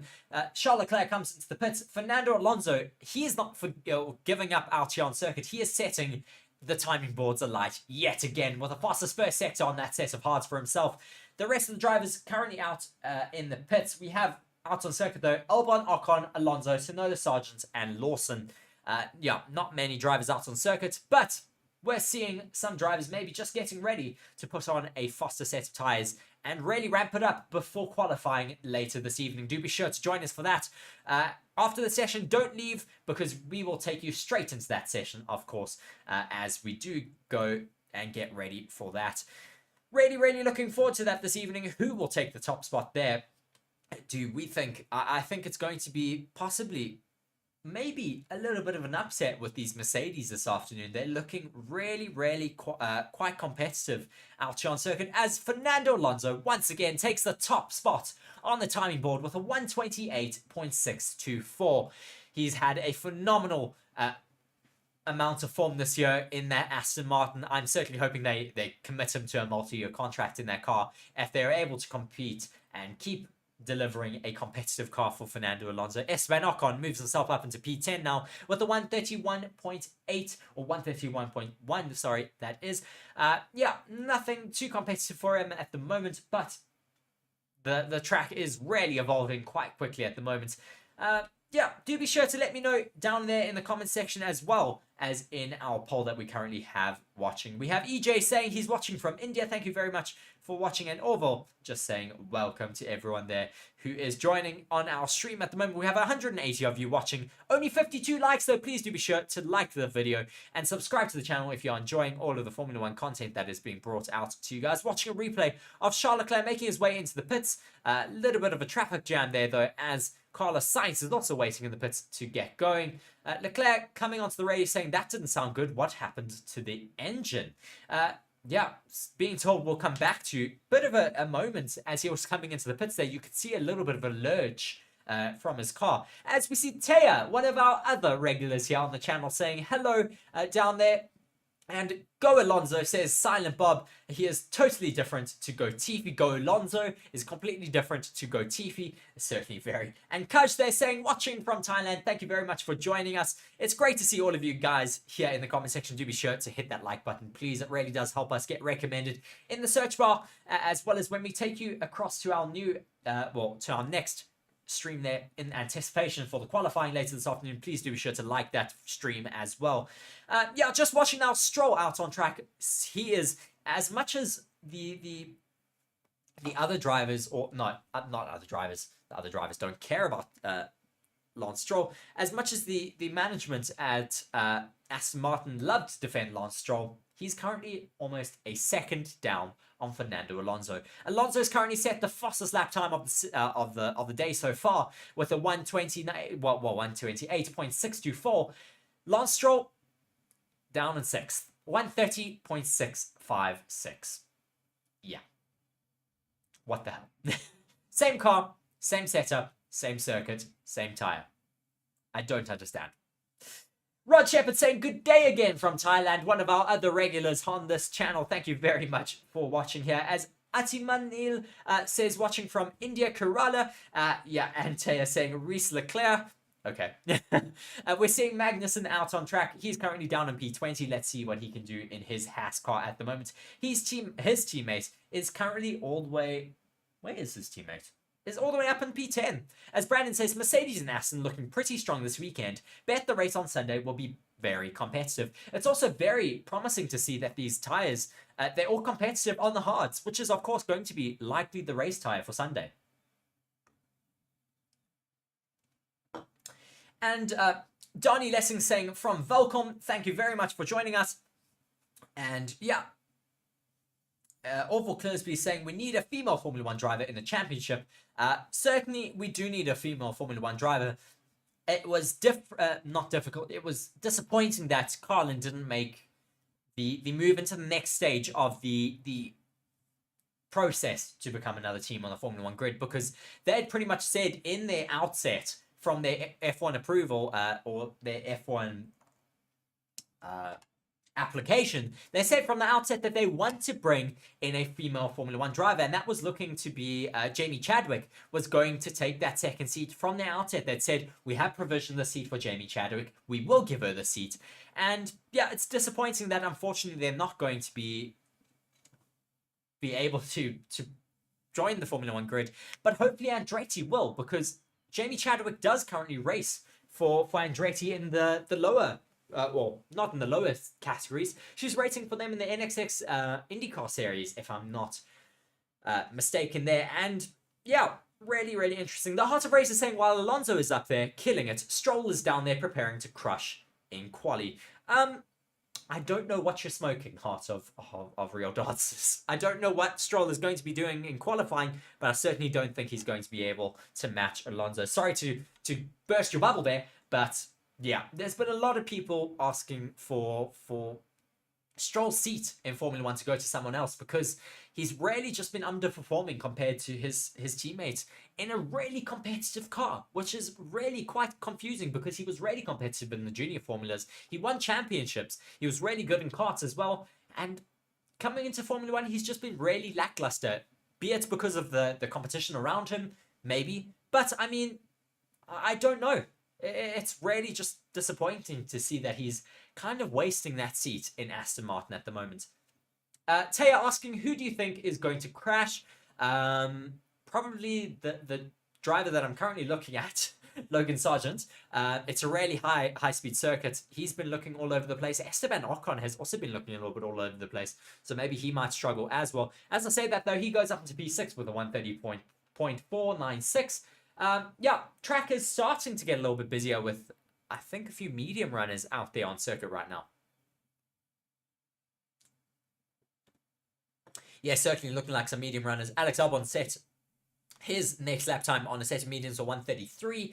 Nothing impressive, but it's, of course, the mediums seem to be a little bit slower than the hards at the moment because of the absolute amount of degradation on the circuit. We're seeing Verstappen leaving yet again on a set of hards. They don't seem to be wanting to use any of those soft or medium compounds as of yet. Looking at the track dominance from Max Verstappen and Charles Leclerc takes it all the way from turn 1 to turn 7. Max Verstappen from turn 8 all the way through the rest of the circuit is dominant from then onwards. It's really interesting because it's literally split half and half between those two drivers.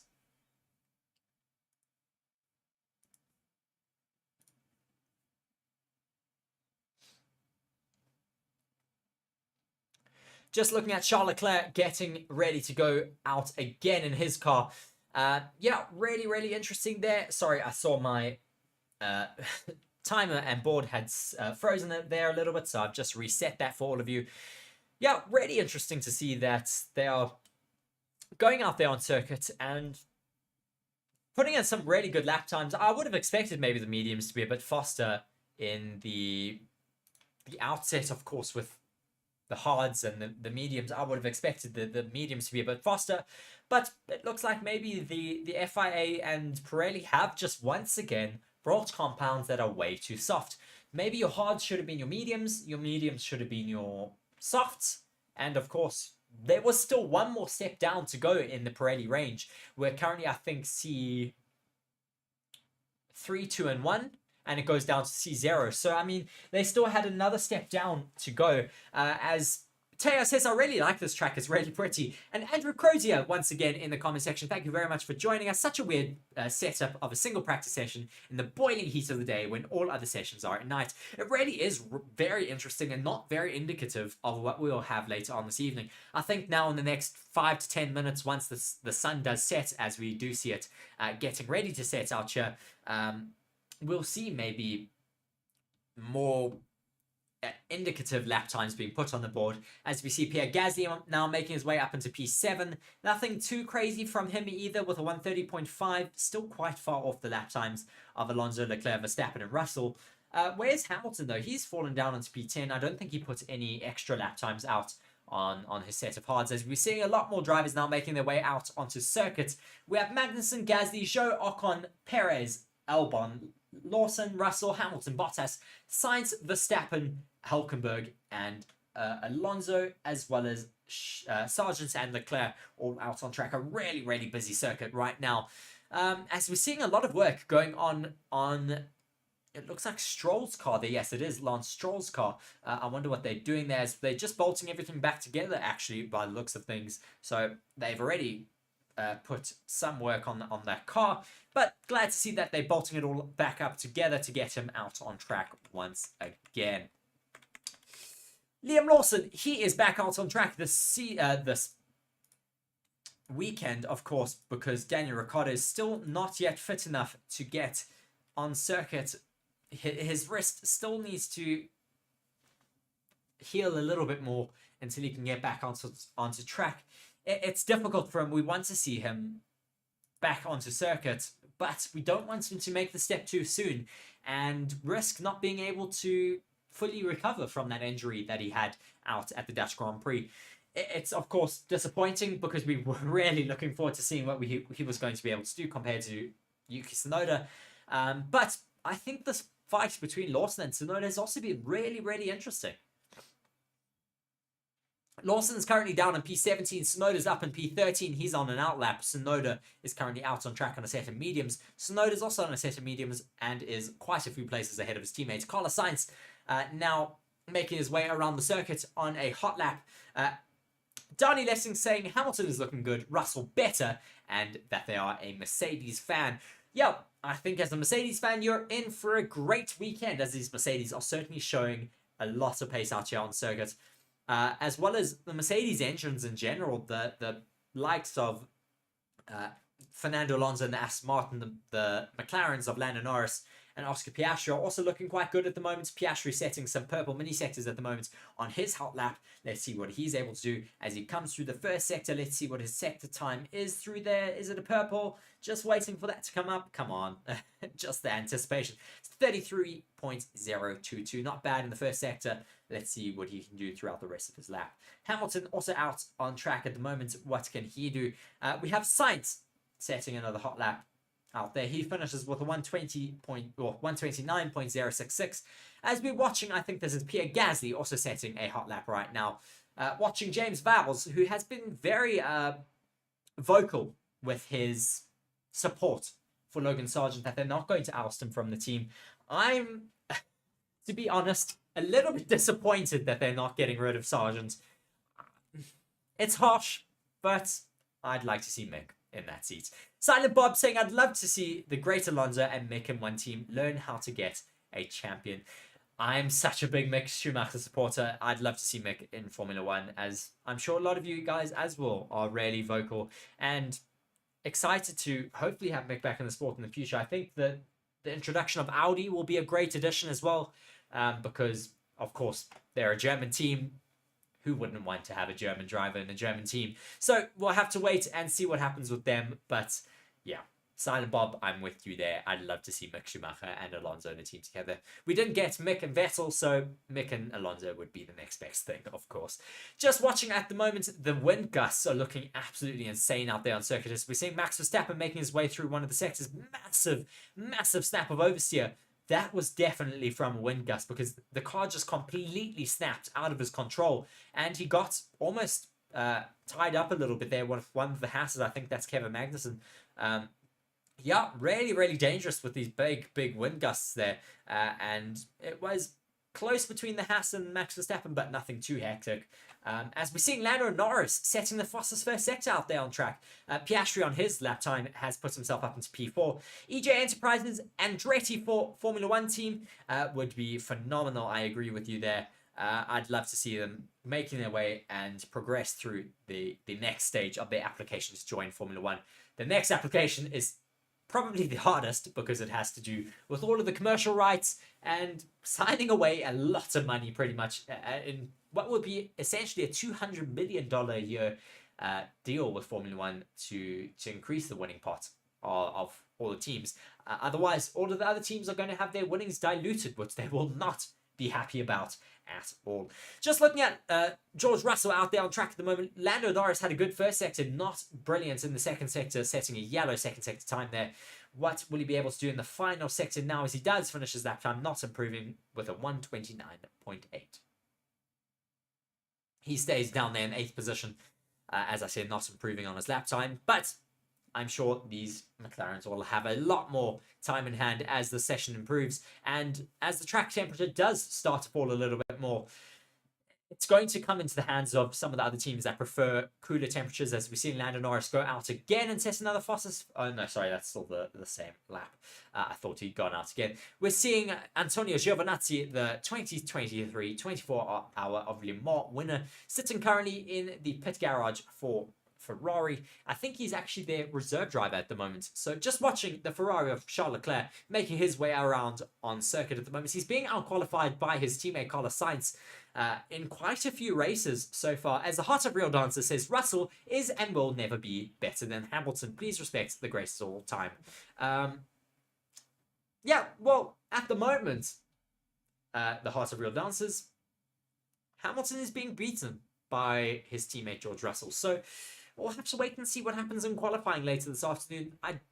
It's been interesting, because the car was changed earlier this season to better improve the handling in a direction that Lewis Hamilton preferred. And it worked for him in the first couple of races, and now it started to fall more into the hands of George Russell. Maybe they've just developed that car a little bit more in the way that George Russell prefers, or maybe he's just been putting a lot more work in and has evolved with the car. But Lewis Hamilton has been seemingly struggling in a few races, or at least qualifying sessions, with the car a little bit. It's still far from a perfect vehicle when you look at Red Bull and possibly even the Ferraris and McLarens at certain tracks. As Piastri now, as I said, that moves himself up into P1 with a 128.380. Someone early on was saying Piastri for pole. I think they may have a bit of a wager going on for this one this weekend. Maybe you should put some money on that. If you want to put some money on your bets for this race weekend, please do be sure to go and check out our channel partners, BitDefender and BOYLESPORTS. BOYLESPORTS, of course, being our betting partner down there in the comment section, or in the description, rather, of our video. Do be sure to go and check there. Mud saying, is there any chance Hamilton on pole? Well, certainly it's looking like it this weekend with a really competitive Mercedes engine working really well around this Losail International Circuit. 20 minutes left of the session now as we get ready to get going for some more hot laps out here on circuit. I think it's going to be really, really exciting to see what happens. In terms of the qualifying pace for later this evening, I think we're going to get a very strong showing from the Mercedes cars because, as I said, they have been so competitive this afternoon. And I'm really hoping that we will get to see that true competitiveness from them, as well as the Mercedes, or as well as the McLarens, maybe the Aston Martins, maybe even the Ferraris. I'd love to see a 4-way, 8-way battle for pole here this afternoon. It would be absolutely phenomenal to have so many people fighting for pole. It's what we've been asking for with the new regulations. We have 240 of you currently watching alongside with me. Thank you very much for joining in this Free Practice 1 stream. Do be sure to like that, or hit that like button, because we're only at 60 likes at the moment. Please do hit that like button. It really does help us. And do be sure to actually hit that subscribe button if you do want to get more Formula 1 content coming on your YouTube timeline. And if you want to get notified whenever we go live, please do hit that notification bell. Matt Edmond saying, Sargent will be loving this track and nothing to crash into except for the other cars. Well, there's still the walls on the inside of certain corners, but yes, I agree with you, Matt. It's a lot harder to crash in at certain other tracks. But yeah, we'll just have to wait and see what they're able to do this weekend. Logan Sargent at least doesn't really have to stress all that much about losing his seat, because well, not the race engineer, the team principal of Williams, the team principal of Williams has been very vocal. James Vowles has been very vocal about keeping Logan Sargent in that seat, as much as a lot of Formula 1 fans, myself included, would possibly like that seat to be given to someone else who may be more competitive, Mick Schumacher. Yeah, it's disappointing, but we'll just have to wait and see what he's able to do. Of course, it's very tough on the rookie. I know we're being very tough on him, but when you have so many competitive and talented drivers waiting in the wings for a Formula 1 seat, that's unfortunately how it is. It's disappointing, it's unfortunate, it's unfair sometimes, but that is Formula 1. We saw what happened with Nick de Vries, not even a full year in Formula 1, and he got ousted from his seat for not being competitive enough. Maybe some of the other teams need to adopt that philosophy of not accepting mediocrity. Of course, Red Bull is one of the main teams that does not accept mediocrity at all out on track. Yeah. Just seeing a lot of drivers now making their way into the pits. We've only got a handful of drivers still out on circuit. We've got Sainz, Tsunoda, Lawson, Hamilton, Zhou, and Leclerc only out on track. 6 drivers out on track. Silent Bob says, one of the greatest information in our watch-along is how much rounds are on the tyres. In my eyes, in between the timetable. Yes, it's really interesting to see how many people have done lap time or done laps out here. So Piastri's done 15, just to go over that. Thank you for giving me something to talk about while we have a little bit of lull in activity. Piastri's done 15 laps so far this session. Norris has done 17. Alonso's done 20. Leclerc 19. Sainz 20. Verstappen as well with 20. Gasly with 15. Russell with 19. Hamilton with 18. Ocon with 14. Stroll with 19. Perez with 18, Hulkenberg with 14 laps completed, Tsunoda doing really well with 20, Bottas 19, Albon 15, Sargent 16, Lawson with the most of 22, and Zhou Guanyu with 21. Just watching a moment for Charles Leclerc, a little bit of floor maybe falling off of his car there as he went a little bit wide into turn 9.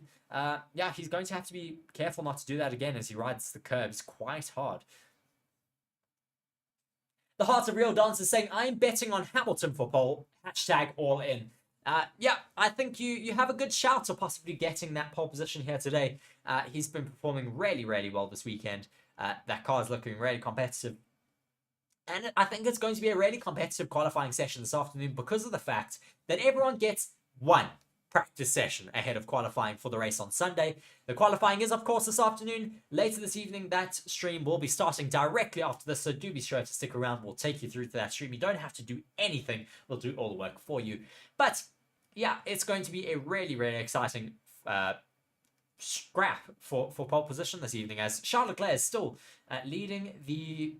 Well, not still leading. He's currently leading the time board as he puts in a 128.1 to steal Oscar Piastri's fastest lap away from him. Orville Clisby saying there, Piastri is a bit of a revelation this year. Certainly he is. He's been performing really, really well. We're so... I want to say as a spectator, I'm really proud of him. As a rookie to come into the sport and perform so well, it is really difficult. I mean, you've got a lot of pressure, as we've seen from Logan Sargent, on your shoulders as a rookie, and he's just been outperforming his teammates at certain circuits. I mean, look at him now. He's 128.380 is his fastest lap time. Landon Norris not currently able to match that with the 128.4.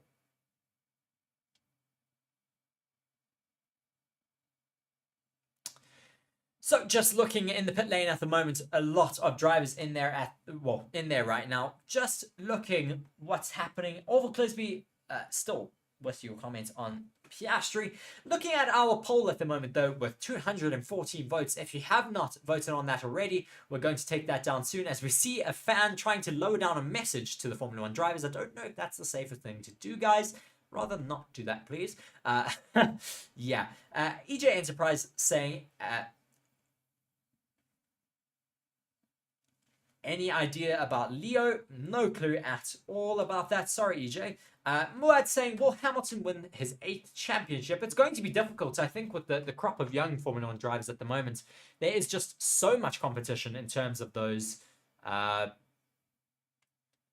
constructors and drivers championships right now. We've got Max Verstappen in the absolute peak of his career. Could this go on for longer? We don't know. We've got Charles Leclerc certainly ramping it up. Carlos Sainz doing phenomenally at Ferrari. Will he move away and go to Audi on the back foot? I don't know. Maybe he may stick it out at Ferrari and take over their #1 driver spot. We'll have to wait and see. Then we've got, who else is really performing well? Fernando Alonso. He will do anything in his power to take away another world championship for Lewis Hamilton if he's given the ability to do it.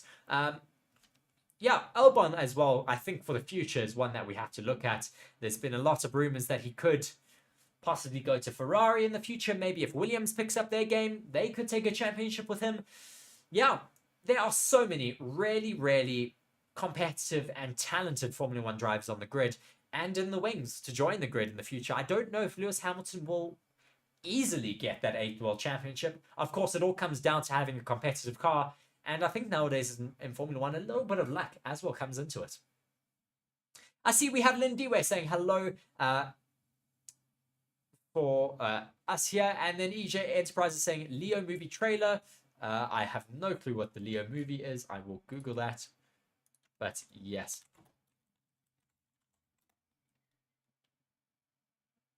Yeah, no, I'm not going to be watching that. Sorry. Yeah, I think it's a Bollywood film. Yeah, I don't even know where to get Bollywood films in South Africa, to be very honest. Pep It Up just saying, think he wants...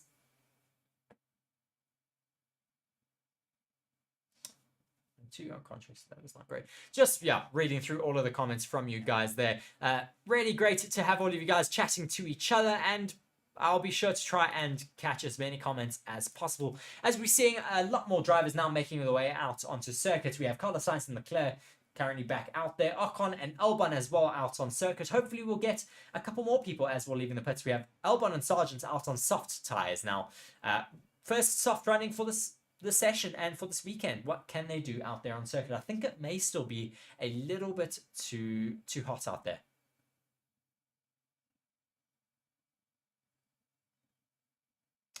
Silent Bob saying it's really difficult to know who will be the fastest. That's how it should be. I'm looking forward to this race weekend. Yeah, really, really interesting to have so many different drivers being competitive this weekend, and we want to see what's going to happen in qualifying this late afternoon, as we're seeing Alex Albon taking a bit of a run off there. EJ saying, no, it's Tollywood. I don't even know what that is. I'm very sorry. Muad saying, am I from South Africa? Yes, I am from South Africa. I'm from Johannesburg. Well, I'm from Durban, but currently living in Johannesburg. Yeah, just watching Alex Albon go once again a little bit wide out on track. Majority of the drivers still in the pits. George Russell has now made his way back out onto circuit, just waiting. Ooh, big snap. And Albon gets really upset with himself because that was a hot lap there. Yeah, he comes onto the radio immediately to apologize to his engineers. It's looking really difficult out there for some of these drivers. I think this gusting wind is making it really quite difficult there. Well, as we do start to get near to the end of this session with 9 minutes and 40 seconds left, do be sure to let me know who you think is going to top the qualifying session later this evening. And do be sure to join us for that session. We'll be taking you across to that stream pretty much immediately after this and doing our review in there. Yeah. Pep It Up saying, I question what the point of Lance Stroll is in Formula 1 now. Yourself and myself included there, Pep It Up. Yeah, I don't see any point in him being in Formula 1, to be honest. He's just taking up space in a really competitive car, which is why I'm so disappointed that they're not moving him out there and putting a more competitive driver in that seat.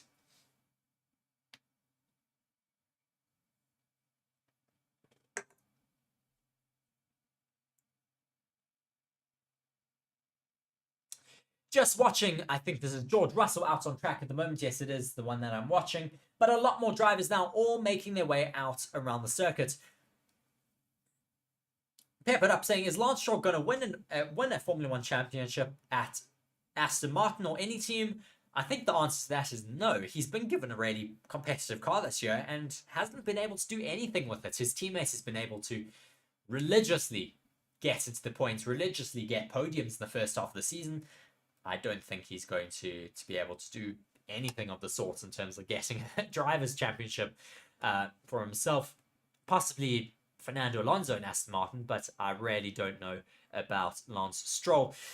His father and Aston Martin are starting to look for they have announced that they're going to be entering into the Le Mans hypercar category for, I think, next year. So I think that's maybe what he should go and do if he wants to still race. Go take up space there, please. Give Formula 1 another seat. TC saying Stroll was good in lower formulas, but he's not Formula 1 material, it seems. I agree with you. He was really competitive in lower formulas. He won championships there, but just has not been able to really replicate that in Formula 1 as he now moves himself only up into P9 with his teammates up in P4. Yeah, proves our point, I think, quite clearly for Lance Stroll's pace out there. A lot of drivers now out on a set of soft tires as our timing board is frozen again. I will get that back up and running. Yeah, as I see we had a yellow flag there for a moment. Yeah, lots of drivers though out on track. Lindy is saying it's been a tough FP1 in the afternoon heat. Yet quali, sprints and the race will be at night, which will be cooler. I agree. It's going to be a bit of a throwaway session here today, which is why teams like Red Bull haven't really gone out on the mediums and softs just yet, because I think they're waiting for it to cool down to more apt temperatures for later this afternoon. So now Nico Hülkenberg has set the fastest lap time of... no, he doesn't. I was going to say he has set the fastest lap time as he was putting in the purple middle sector, but he goes second with the 128.1 on the set of softs. So the first really hot time on a set of softs now. As Sigs Aftrays says Leclerc is the winner. He's certainly doing really well at the moment, but we'll have to wait and see what happens throughout the rest of the session as a lot of drivers are all out there on soft tyres. Now, just watching a moment here for Kevin Magnussen as he comes through turn 6. He goes wide there over the limit, so that will be deleted if it was in qualifying. Yeah, we're seeing Carlos Sainz getting ready to go on another hot lap. Let's see what he will be able to do. Hamilton as well. Is he stopped or is that a glitch? No, it's a glitch. He is also going to be starting a hot lap now. Yeah, really, really ramping up to be quite busy. Sergio Perez out there on a set of softs as well. I haven't even spoken about Sergio Perez as of yet in this session. He's all the way down on P19, and I don't really know what happened to him in this first session. As Rod Shepherd says, positive work from Albon and Sargent. They're doing all right at the moment. Logan Sargent's up in P9 ahead of his teammate of L1, who's down in P13. But I think Sargent has gotten a clean lap in, whereas I think L1 hasn't as of yet. Just watching Alonso now making his way around the circuit on a set of medium tyres. He's going quite well through the middle sectors. He now does finish up his lap and finishes with the fastest time overall. So Sigfrid Trey's is going to be upset that Charles Leclerc has been relegated down into P2 as Fernando Alonso takes that top spot with a 1:27.919. Brilliant lap time from him. And Brandon asks, what's happening with Lewis Hamilton? Hamilton is currently down in P17, but he is setting a hot lap right now. He has set the fastest first sector. He's going through the middle sector, not being able to match that or improve that of Fernando Alonso, but he's doing quite well in that middle sector. Let's see what he'll be able to do in the final sector, where it really all does count to set that fastest lap time. Silent Bob saying it's hard to see that... it's hard to see that there are so many less cars lapping on track and to adjust. Why, in my eyes, they should use every minute in a sprint race weekend. I agree. You have such limited amount of running on a sprint race weekend, so you would really think that you would want to utilize every single second out on track. As we have Hamilton now finishing up his lap on a set of mediums, he moves up into B7. Not where we'd expect these Mercedes to be now. Max Verstappen on a set of softs is going around even faster than Fernando Alonso's time right now. He's up in the first sector. His first sector time is 32.1. Really competitive from him. We're also seeing Ocon sitting at 32.8. He moves himself up now into... Well, he doesn't. He's still out on track. I think his lap time may have been deleted. Perez moves himself up into P2 with a better lap time on a set of softs. Donnie saying, is it possible to give our map a white background? Unfortunately, you can't because that is how it comes from our partners. And EJ Enterprises saying Alonso's time there as Max Verstappen now beats that with a 1:27.4.491 seconds faster on a set of softs. We'd expect, of course, Alonso to be even faster. And Pureblood saying, Nando, what a goat. Fernando Alonso doing absolutely phenomenally out there at the moment on a set of medium, splitting those two Red Bulls on a set of softs. Peppered Up saying Merck must be confident because they have not gone out on softs yet, have they? No, they haven't gone out on softs yet. We've got 2 minutes and 50 seconds left of the session, so we still have a little bit of time for some running out there. Hamilton is out there on a set of mediums. He was on a lap time and he got a little bit held up by some traffic coming through turn 14. Then he had a big oversteer moment, almost hit the braking marker, as now Perez, EJ is noting that Perez goes quite fast on his lap time. Alonso is setting another personal best first sector with purple mini sectors now. Let's see what he can do through the second and third sector as we see George Russell ramping up to start another hot lap, I'll chat.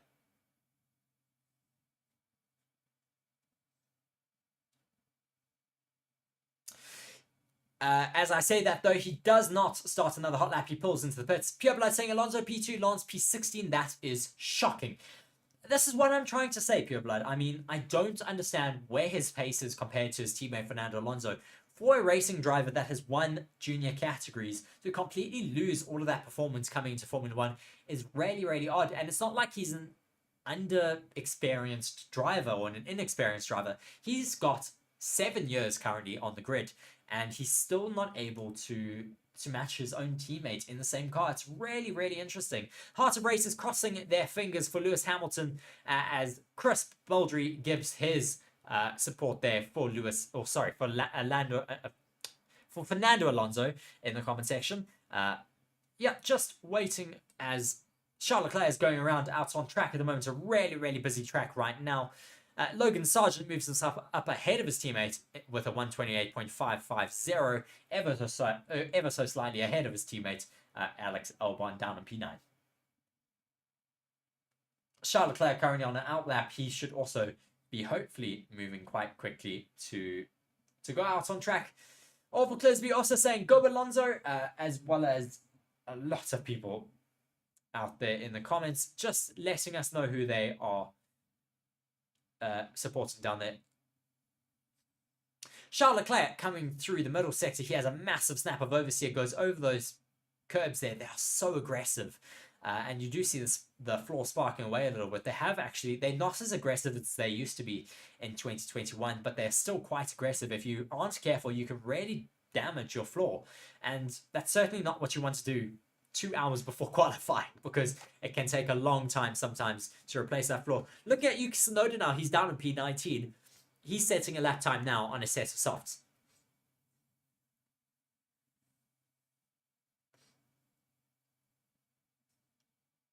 Hopefully not getting held up by any of this traffic that is currently running out on circuit. He does pass Lewis Hamilton. And now coming through the middle sector, what can he do? Yeah, just watching his lap times. Sorry, he does now finish that lap, not the middle sector, the final sector. He finishes it with a 1:28.027, moving himself up into fourth. Not a bad lap time as of yet. As Verstappen comes onto the radio, just letting his team know what he wants to do. He's out on another set of hards, possibly just wanting to test that, or rather not wanting to test that, just to do a practice start, as this session is now over. Yeah, been a very interesting first practice session here in Qatar. Certainly very, very competitive between a lot of the drivers here, as EJ Enterprise is saying, that is it for the session. Yes, that is certainly it for this session. Thank you very much to all of you for watching us. Do be sure to stay on this. We are going to take you straight across to the next stream, and I will be doing my live review over there. So do be sure to stick around. But yeah, just going through our top 20. Max Verstappen finishes that session in P1 with a 1:27.428, being the fastest lap time of the session. Carlos Sainz in P2, not far behind with a 1:27.7. Alonso, I say Alonso, but Charles Leclerc steals that in his final lap. He steals third position. Fernando Alonso P4, Perez P5, Yuki Tsunoda P6, Nico Hülkenberg P7, Piastri P8, Lando Norris P9, Logan Sargent P10, Albon P11, as now Russell ruins my entire order. So we'll start that again. Verstappen, Sainz, Leclerc, Alonso, Perez, Tsunoda, Hülkenberg, Russell, Piastri, Norris, Sargent in 11th. 12th is Albon, Hamilton down in 13th, Stroll 14th, Ocon 15th, Gasly 16th, Bottas 17th, Zhou Guanyu 18th, Liam Lawson in 19th, and Kevin Magnussen rounding up the pack down in P20. So we'll wait and see what happens in qualifying later this evening. Do be sure to stick around on this channel and on this live stream. It'll take you straight across to the next session in a couple of seconds. But that is it from me. Thank you very much for watching alongside me here on Forever Motorsports. I've been Reece. Cheers.